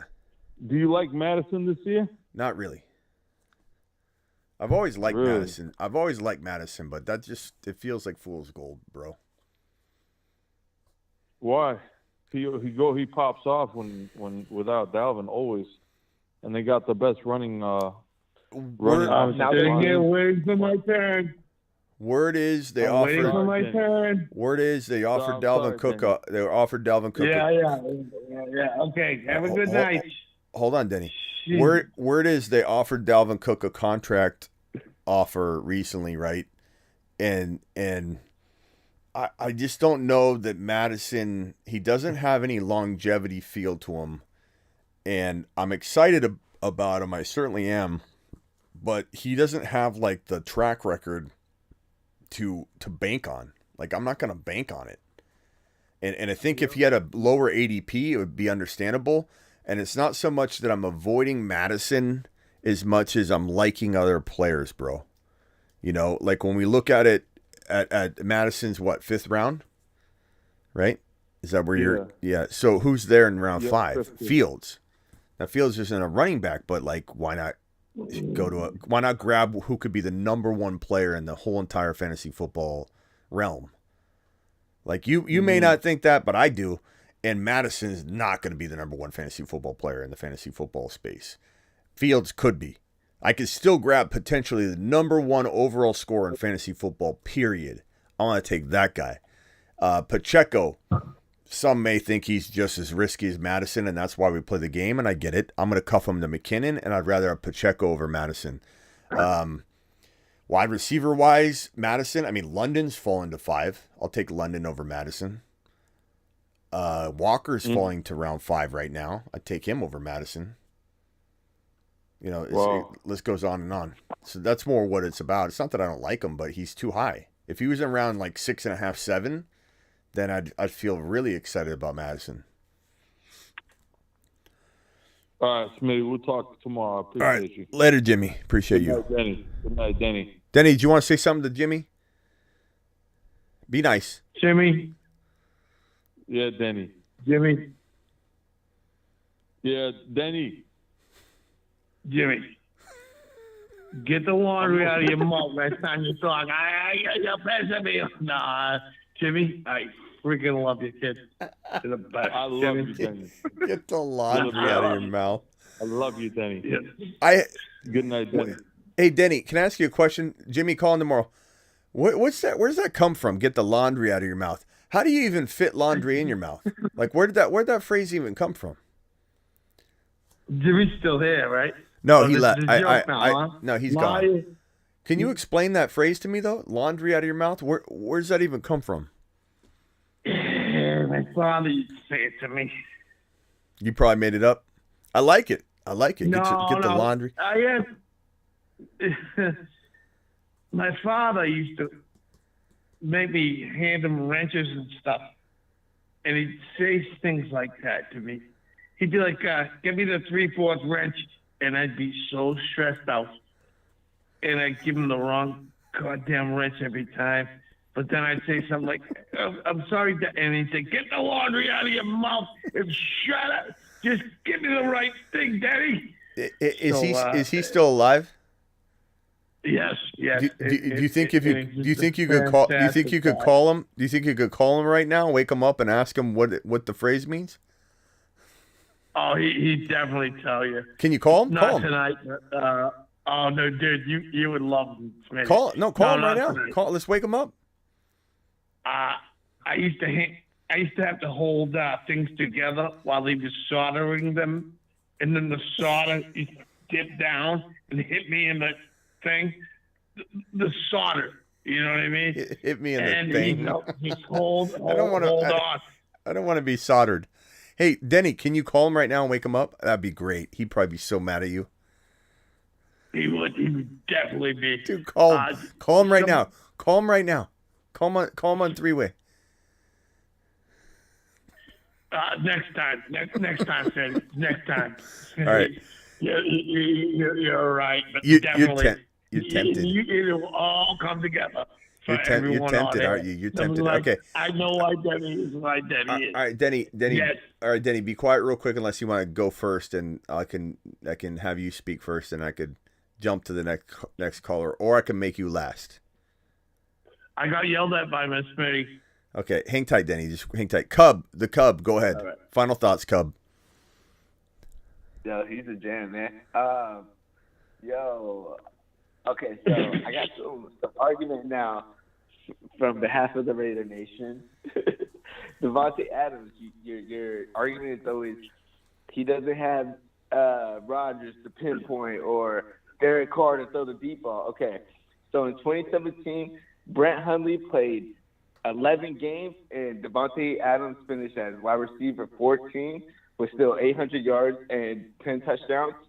And then the game last year, we played the 49ers. Jarrett Stidham came in, his first start, and Devontae Adams had 2 touchdowns and 130 yards and put up 40 fantasy points. So I think he's quarterback proof. So that's some numbers, something to kind of like just think about. But that's my last thought. Just Hey, Cub, should I dial back all my Jimmy hate now, or should I just do it slowly, just so no one notices? Hey, it doesn't matter. I'm just saying, it's not about Jimmy. Adams is bro. Adams is quarterback proof. I'm just saying. It's not about Jimmy. Okay, but here's the problem, Cub. Jimmy Garoppolo is none of those players that you named. Jimmy Garoppolo he has a commercial with Subway. He has a commercial with Subway for a 12-inch foot long. He could only throw that far down the field. That's why that even got set up. He could throw a foot down the field. No, seriously. He throws to Deebo Samuel at the line of scrimmage or sometimes a foot behind. This is. Stidham, what does he do? Tell me Stidham. That's hilarious. But the thing is, bro, Jimmy Garoppolo is not a good quarterback. Everyone says he's a winner. He's a game manager. Is Stidham better than Jimmy? Yeah, he might be, bro. He might be. Not to mention. Is Hundley better than Jimmy? Might be, bro. He might be. The problem, the problem, but here's the problem with Jimmy. Hey, Cub, listen, listen to me very carefully. Listen to me very carefully. Listen with your good ear. Listen with your good ear. Get your laundry out of your mouth. Okay, listen to what I'm saying. Listen to what I'm saying. Are you ready? Jimmy Garoppolo is not throwing down the field. I'm not saying Stidham is necessarily good or bad or anything of the sort. He's definitely not good. But can he still throw the football down the field? Was Jameis Winston a good quarterback? The answer is no, but he still threw the football down the field. Jimmy Garoppolo, we know, does not throw the football down the field. Does Carson Wentz throw the football down the field? He's still a bad quarterback, but Carson Wentz throws the football down the field. Did Stidham throw the football down the field? He threw the football down the field.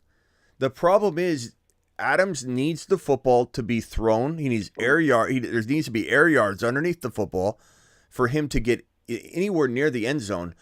And that's going to be probably the big problem is that he's getting no touchdowns. He's going to have a single-digit touchdown season. He's probably going to end up getting hurt carrying this team on his back and getting fed hospital balls by Jimmy Garoppolo because that's what Jimmy Garoppolo does. He feeds his wide receivers hospital passes, and the receiver gets hung up and gets injured because they're trying to catch this floater down the middle of the field. And so you can say that Adams has done this with a mediocre quarterback or that with a mediocre quarterback, but some of those quarterbacks throw the football down the field regardless of how good they are. And the problem is Jimmy's not. He's not. Now here's your saving grace, bro. Jimmy, God forbid, gets abducted by aliens by week 3 or 4 because I don't want to wish injury upon anybody. I don't want anybody getting hurt. But if Jimmy Garoppolo is out of the lineup by week 6, that's when we call it. Yeah, that's what you call it. But if Jimmy Garoppolo is out of the lineup by week 6, then maybe Adams, maybe they bring in Carson Wentz. Maybe they bring in not good quarterbacks, but they throw the ball down the field. Like maybe Bro, he's you're gonna be a believer by the end of the season. I'm man. not. I'm not. Number one defense, 49ers, week 14, Jared Stidham's first start. Didn't know what they were doing. Why are you bringing up Stidham? 2 touchdowns. Why are you bringing up Stidham? Stidham's decent. Why are you bringing up Stidham? He never started the game. Why are you bringing up Stidham? Stidham has nothing to do with this, bro. You have Jimmy Garoppolo under center. This guy likes Stidham, dude. This guy likes Stidham. I don't. I really don't. I like Devontae Adams. I know, but you keep referencing other quarterbacks you don't have. We don't need him. It's not Devontae. He's quarterback proof. Hundley. He's quarterback. He's quarterback proof based on what has happened in the past. He is facing a whole different monster in Jimmy Garoppolo. You're about to see what is a first read quarterback that only reads his first read and gets the ball out of his hands as quickly as he can. And I don't think this offense is going to support that to the tune of Adams having these amazing yak yard moments that Deebo Samuel had in such a similar setup. Now, could I be wrong? I could, bro. But Jimmy Garoppolo throws hospital balls to his players. Kittle would get leveled as this guy would just toss the ball up straight in the air, and Kittle would have to wait for it, pick it up. This guy overthrew Juice near the end of his reign before he got injured, like 15 yards on like a 12-yard pass. And I can tell you this right now, you know, and I'm not gonna say any names, but you guys know I'm really close with a lot of my Niner buddies. That group couldn't be happier that Jimmy Garoppolo is no longer the starter. And they may not say it publicly, and Jimmy follows a lot of my boys, my Niner boys, and you guys know who I'm talking about. And these guys are pretty. These guys. No, I'm talking about my Niner buddies. The Niner pages that I may or may not mingle with a lot. They're so laughing their asses off right now because the Raiders got stuck with Jimmy Garoppolo, who showed up to his own press conference injured and failed his physical. Huh? Part of the plan. What about D? Wait, hold on. Wait, Cub, what did you say, Cub? I said it's all part of the plan. Part of the plan. So Jimmy Garoppolo shows up to his own christening. He shows up to his own christening, injured, fails his physical, and the Raiders front office was livid, bro. They said, "You did it. You were injured. You can't even pass the physical, Jimmy." And so they decided not to sign the contract. They couldn't introduce Jimmy Garoppolo. He didn't show up to his own party, bro. And they reworked his contract to where they get to release him with no strings attached if he doesn't pass his physical. Hey, better late there than never. And you know what kind of snake? So who's your boy? He's a snake oil salesman. Jimmy Garoppolo, you knew he was going to pass his physical by a hair. He just scraped in there, passed his physical. And how many games until Jimmy gets hurt? And again, this could be your saving grace, bro. How many games until Jimmy gets hurt? 4, 3? Like, give me a break. Maybe 6. And what are you going to throw a rookie? You're going to throw a rookie in there? Maybe he throws the ball downfield. Oh, Mr. Irrelevant. Mr. Irrelevant. Oh, man. I love Mr. Irrelevant. I think we're getting too much onto Jimmy, but it's really about Davante Adams, and I feel like, dude, he's done it with any quarterback that's been in there. He's put up, like literally, if you had Davante Adams and you played him in week 17, or I think week 17 or 16 in the playoffs when we were playing the Niners, which is the number one defense back last year, he gave you 40 points, and you would have won that one week in the playoffs because that's how good he is. Okay. No one's discarding Adams' talent. It's Jimmy G. Dude, Debo did everything after the catch. Davante Adams is not like Debo after the Jarrett catch. Stidham is trash too. Stidham can pass the ball. Jared Stidham threw the ball. He's trash too, but he Jared put the Stidham numbers. threw the ball down the field. Needs to talk. Shutty uppy. Smitty's talking. Go ahead, talk, Smitty. I need Denny here. If only Denny would just say those things and then be quiet. Like I would have Denny sit on the phone line all day long. I could just be like, press the button. Denny goes, be quiet. Smitty needs to speak. I got yelled at by Miss Smitty.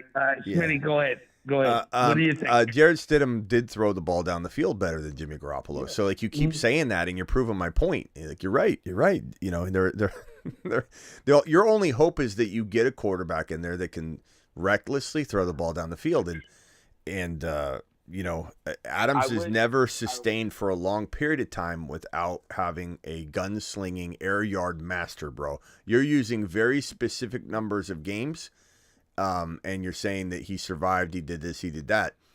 But let's see what happens when the very restrictive Jimmy Garoppolo gets under center, who is a first read and get the hell out of Dodge guy. That's not giving Adams any time to go downfield, bro. Jimmy Garoppolo is throwing no deep passes to Davante Adams. His deep targets are going to be like 4 yards down the field. I know you don't want to believe this, but Jimmy Garoppolo is not sitting back there navigating the pocket, letting Davante Adams run a 15-yard streak, you know, before he turns back and the ball's either in the ground or Jimmy Garoppolo's on the floor or he's fumbled the ball away.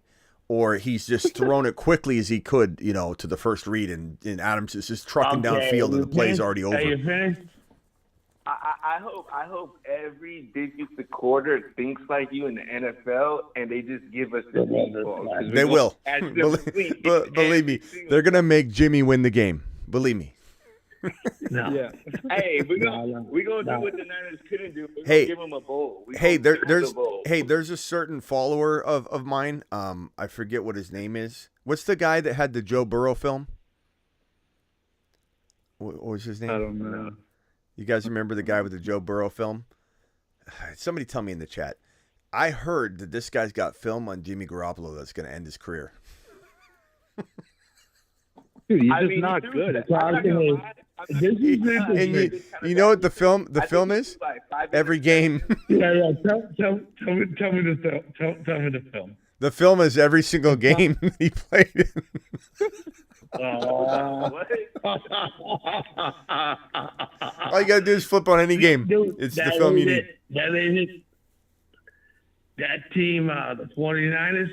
Oh man, hey, listen, I'm a Pats fan, right? I hope you're getting ready for a guy that's gonna go up to the podium after a loss, after he's thrown 2 or 3 picks, fumbled the ball away, and walks up to the podium with a big grin as if he won. He wins. He smiles like he won the game.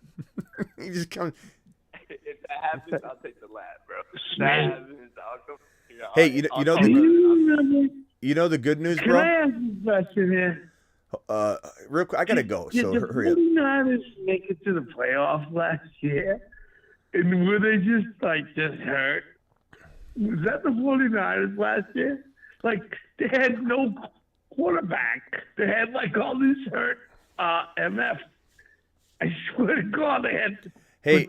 The fact that they made it there, I thought that was badass. Ty Lee was his name. I think this kid like Jack Johnson or something. We got a follower. We got a follower named Ty, and he comes in the chat once every couple months. Very rarely do we see him, but he says he has film on Joe Burrow that will end his career. And at first we thought, oh my God, did Joe Burrow did he do something? Did he hit somebody? And they're like, no, it's practice or it's game film. He's like, there's game film that has ended the careers of high school quarterbacks. That his high school coach, I think did he say his high school coach knows how to break down film? And he's got the film on Joe. He's got film on Joe Burrow that if it gets out, he's done. He's done. That's hilarious. Smitty. That makes me laugh so hard. All right. That kid says that. Hey, Cub, calling tomorrow, pal. Appreciate you. All right, bro. Yeah. Hey, trust your gut, and I hope the Raiders prove you wrong. I'm always be here holding it, repping it down, and then if it happens, I'm gonna take that lap, whatever way it goes. But Cub, are you in Cali or you're in Cali? You said right? Yeah. He definitely has a Cali accent. You're repping them, even though they moved. You're through and through Raider fan. Hey, I live in Stockton. Hold on, Denny. Hold on. I'm sorry. Go ahead, bro. What'd you say, Cub? I said, so I live in the 209. I live in Stockton. They have an airport out here. It's like $20. I know it, dude. Denny, hold on. It's out here. Yeah. Okay. So, bro, when I go to Vegas, I'm gonna go to Vegas, and I was just wondering if you lived in Vegas part time or something like that. But when I go to Vegas this coming off season, Denny will be there. Hopefully, we're gonna do a fantasy football draft and bash out there. So I want you to come out to Vegas when we do that next off season. Oh yeah, just let me know. It's always right. I'll pull up. Just let me know. All right, later, Cub. Later. Billy from Massachusetts. I don't know if you've even talked yet, but go ahead. The floor is yours. Denny, let him talk. Hey, Smitty, what's good? Yeah, I talked earlier, actually, an hour ago. Oh, okay. But I've enjoyed listening to you, though. I hung out here on hold. But, no, before I go, I know it's getting late, so I just wanted to ask you a quick tight end question, as boring as that could be. But I was hoping to get your thoughts on potential sleeper tight ends besides Sam Laporta, because I think Sam Laporta is going to be second on the Lions in receiving yards and receiving touchdowns, Lions TDs. The Lions tight ends last year had 12 TDs, so I think he's going to have a good year. But what are your thoughts besides him on potential sleeper tight end? So I'm a big proponent of waiting on the position and not going with one of the earlier guys unless you go Kelsey. I think Okonkwo is a fantastic prospect to be a top 5 or 6 tight end in 2023, and he goes well outside of the top 10. He's a double-digit round guy. Cole Kmet's another one. He's going to be wide open all over the field as DJ Moore stretches the field and stretches out the defense. And I don't necessarily think DJ Moore has to be a 1,500-yard, 15-touchdown guy. Like everyone's like, oh, Smitty, he's only so good. All you need is a 1,200, 1,300-yard receiver, 10, 9, 8 touchdowns. I mean, he could have 8 touchdowns, 1,150, 1,200 yards and still be super potent and great for this offense, stretching the field. And so Cole Kmet's another gem. I think Dalton Kincaid, just like Laporta, Dalton Kincaid's getting thrown right to the feet to the fire, and they're going to learn probably a lot really quickly. They'll make mistakes, kind of like Christian Watson being thrown to the wolves with Aaron Rodgers, and Aaron Rodgers turned him into a monster. But it took a little, some mistakes here and there. I would say Kincaid's a better bet than Laporta, but they're both very good. They're both in amazing spots because there's so much volume. Just it's like excess. Who's going to take the extra 8 touchdowns? They're just sitting there. You know what I mean? So I love Kincaid. So those would be the guys. Kincaid, hold on, Denny. Kincaid, Laporta, Cole Kmet, Okonkwo, and then Taysom Hill is a kind of sneaky like second or third tight end that you could roster, especially in best ball, because best ball you don't have to decide when to put him in. It's harder in redraft because you don't know when his blow-up game is going to happen. But they've been lining Taysom Hill up all over the field. If you remember last offseason, Taysom Hill was exclusively a wide receiver, tight end / running back. They didn't want him. They didn't want him behind center at all. And that's not a knock on Derek Carr, but when they're using him all over the field this offseason, they realize they need a weapon. They want to use him as a weapon. So he's been lining up as quarterback, running back, tight end, wide receiver, and it just excites me. And it doesn't make me fear Derek Carr or anything. It just excites me that they're going to try and get him involved again. So he's another one. But those would be my guys, bro. So out of Hill and Okonkwo and Kmet, is Okonkwo your favorite? Kincaid probably, but he could take some time. He's a midseason monster candidate. I would say Okonkwo definitely is the safest and probably best option for your starting spot. But I love Kincaid and Okonkwo together, or Cole Kmet and Okonkwo is pretty good. Okay. All right, man. Smitty, I appreciate that. Can I talk to this guy real quick? I love how you stay on this late. I'm on the East Coast, so it's almost 4 a.m. So it's pretty sweet that you're still on doing this. So appreciate you. Keep doing your thing. And, hey, Billy, hold on, Billy. Hold on. Denny wants to say something to you. Go ahead, Denny. Oh, what's up? What's up, Denny? What's up, dude? Hey, I want to tell you, there's one tight end, sleeper tight end, that's blowing my mind. All right. All right, Denny. Who is it? Matt. Is that tight end from the guy?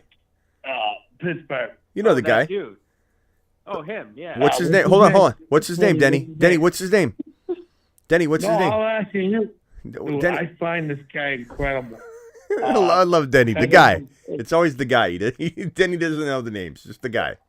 Oh yeah. The guy from Pittsburgh. That guy. Draft the guy. Oh, he's yeah. Draft the guy. No. Oh, Pittsburgh. Let's see. You're on the clock, Denny, you're making the selection. You got to pick it. 5. The clock's going out. You're searching for him. What's his name? 4, 3, 2, I can stay. 1. Dude, he's badass. You timed out, Denny. You timed out and got Jimmy Garoppolo. You timed out and got Jimmy Garoppolo because you didn't know the guy's name. The guy is Pat. Frymouth? Yes. Frymouth? Too late, but yes, Pat Frymouth. Frymouth, Denny. That's who you were talking about. All right. Okay. All right, Denny. I appreciate it, man. All right, Billy, get out of here. You're appreciate a fantasy guru, Denny. We'll see you Take tomorrow. Care, guys. Have a good Later, one. Billy. I love you guys so much. Where did Rock Out go? Why has Rock Out been bailing without saying bye? Rock Out, you can tell me when you're leaving. Beefing with some guys or something? Rock Out, Rock call in. We need to say goodbye to Rock Out properly.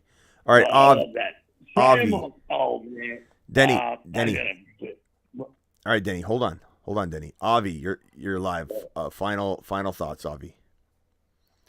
Yeah, it's 4 a.m. here on the East Coast. I got work at like 8:30, so it's gonna be a long day tomorrow. But it's fantasy season. We got to stay on that grind. Justin Fields and Jahmyr Gibbs, the Moon, and Calvin Ridley. All right, later. 3 guys and ride. Don't forget tomorrow's video. Don't forget tomorrow's video, Avi. I don't know when it's going to drop. Don't but... sauce them up too much. All right, well, we'll see. It's going to be a premiere. It's going to probably be a premiere. All right, later, Avi. Sometimes I feel honored, Denny, but I also feel bad. But I also feel honored when someone tells me, "Good God, I can't believe it's 4 a.m. Now I'm going to have the worst time working on 4 hours of sleep." It's like a badge of honor that people literally sacrifice their productivity for this show and for being here. That's just such an honor. Such an honor. Yeah, sack up. Hey, if anyone comes in here and complains about it, you know what I got to say? Sack up. Yeah, you know what I mean? Put the laundry back in their mouth, Denny. Sack up, man. That's the best. I got in here. I was just trying to mind my own business. I see Smitty. He's in the backfield in your place, right? And you're just zipping a football around. You're acting like someone's gonna sack you. I was like, this is awesome. Because I'm just so used to sometimes just casual. But you were pissed about a lot of things. And I found it funny. I really did. I appreciate you, Denny. All right. And then I got yelled at by Miss Smitty. You did. Just so you guys know. We'll see you tomorrow, Denny. Appreciate you. All right. Go pass out later. All right, Denny, you're dismissed. Appreciate you. Appreciate everybody here. Rock out. You can call back in and say bye. I don't know where you went, but Smitty is part FF commentator, part bartender. Is that because I'm entertaining the drunkards? Is that what I think that's what he's referencing? That's funny. Corey says Ingram and McKinnon for Kittle and P. Ryan. Corey, I'm so sorry. Corey, are you still here?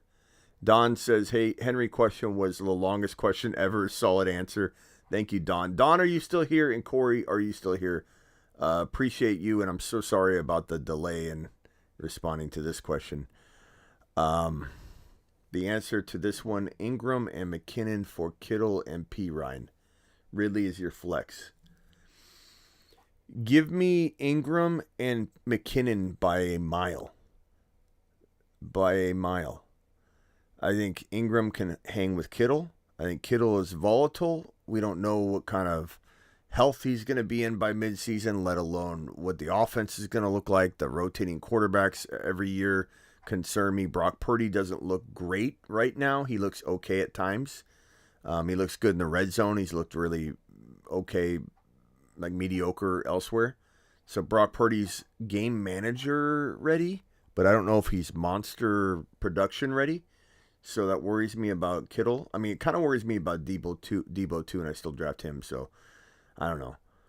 But I love Ingram. I think Ingram's is safer. And then McKinnon, I like McKinnon over P. Ryan. P. Ryan had some value a little while ago, but now that's probably fading for a lot of you, right? Because of the Javonte Williams looks like a monster right now. Just so strong. Javonte season. Javonte might climb into my high 5th round at this point. Corey, appreciate you. I hope Corey's still here. Nice question, though. And Trust says, any advice for 8 spot, full PPR, 12 team, 2 flex? 2 flex, okay. 8 spot, Bijan. Bijan at 3, 4, 5, 6, 7, 8. Kelsey's there and Bijan's gone, then go Kelsey. If, let's say, Bijan and Kelsey and McCaffrey are all gone, Tyreek Hill won't be there. That's where I would enjoy drafting Tyreek Hill, I guess, but he wouldn't be there. So Garrett Wilson or St. Brown ain't bad right there, bro. And you could probably get the other one at the turn, and then you could go Walker and Jahmyr Gibbs and Walker in 3 and 4. Go wide receiver, then Jahmyr Gibbs, and then maybe even Walker that next pick, or who knows if he falls to the next one. Denny, did you forget something? Did you leave your keys? I just wanted to say one more thing. Mm-hmm. You mad at me, bro? No. Why would I be mad at you, Denny? You want to do? What? You want to do karate in the garage? You got the bunk bed still set up?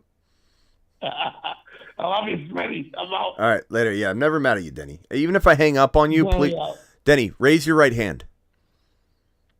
I'm raising it. All right, say, Smitty, repeat after me. Smitty, even if you hang up on me, I will never take offense. I know you got a flow of show to run.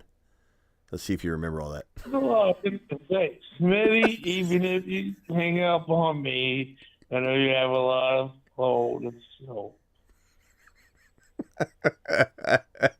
I love you, Smitty. All right, later. I'm out. Oh, Denny's amazing. No wonder he was the fan voted favorite of the show. Like, the fans love him. The fans love him. He's practically a staple here in the Graveyard Show.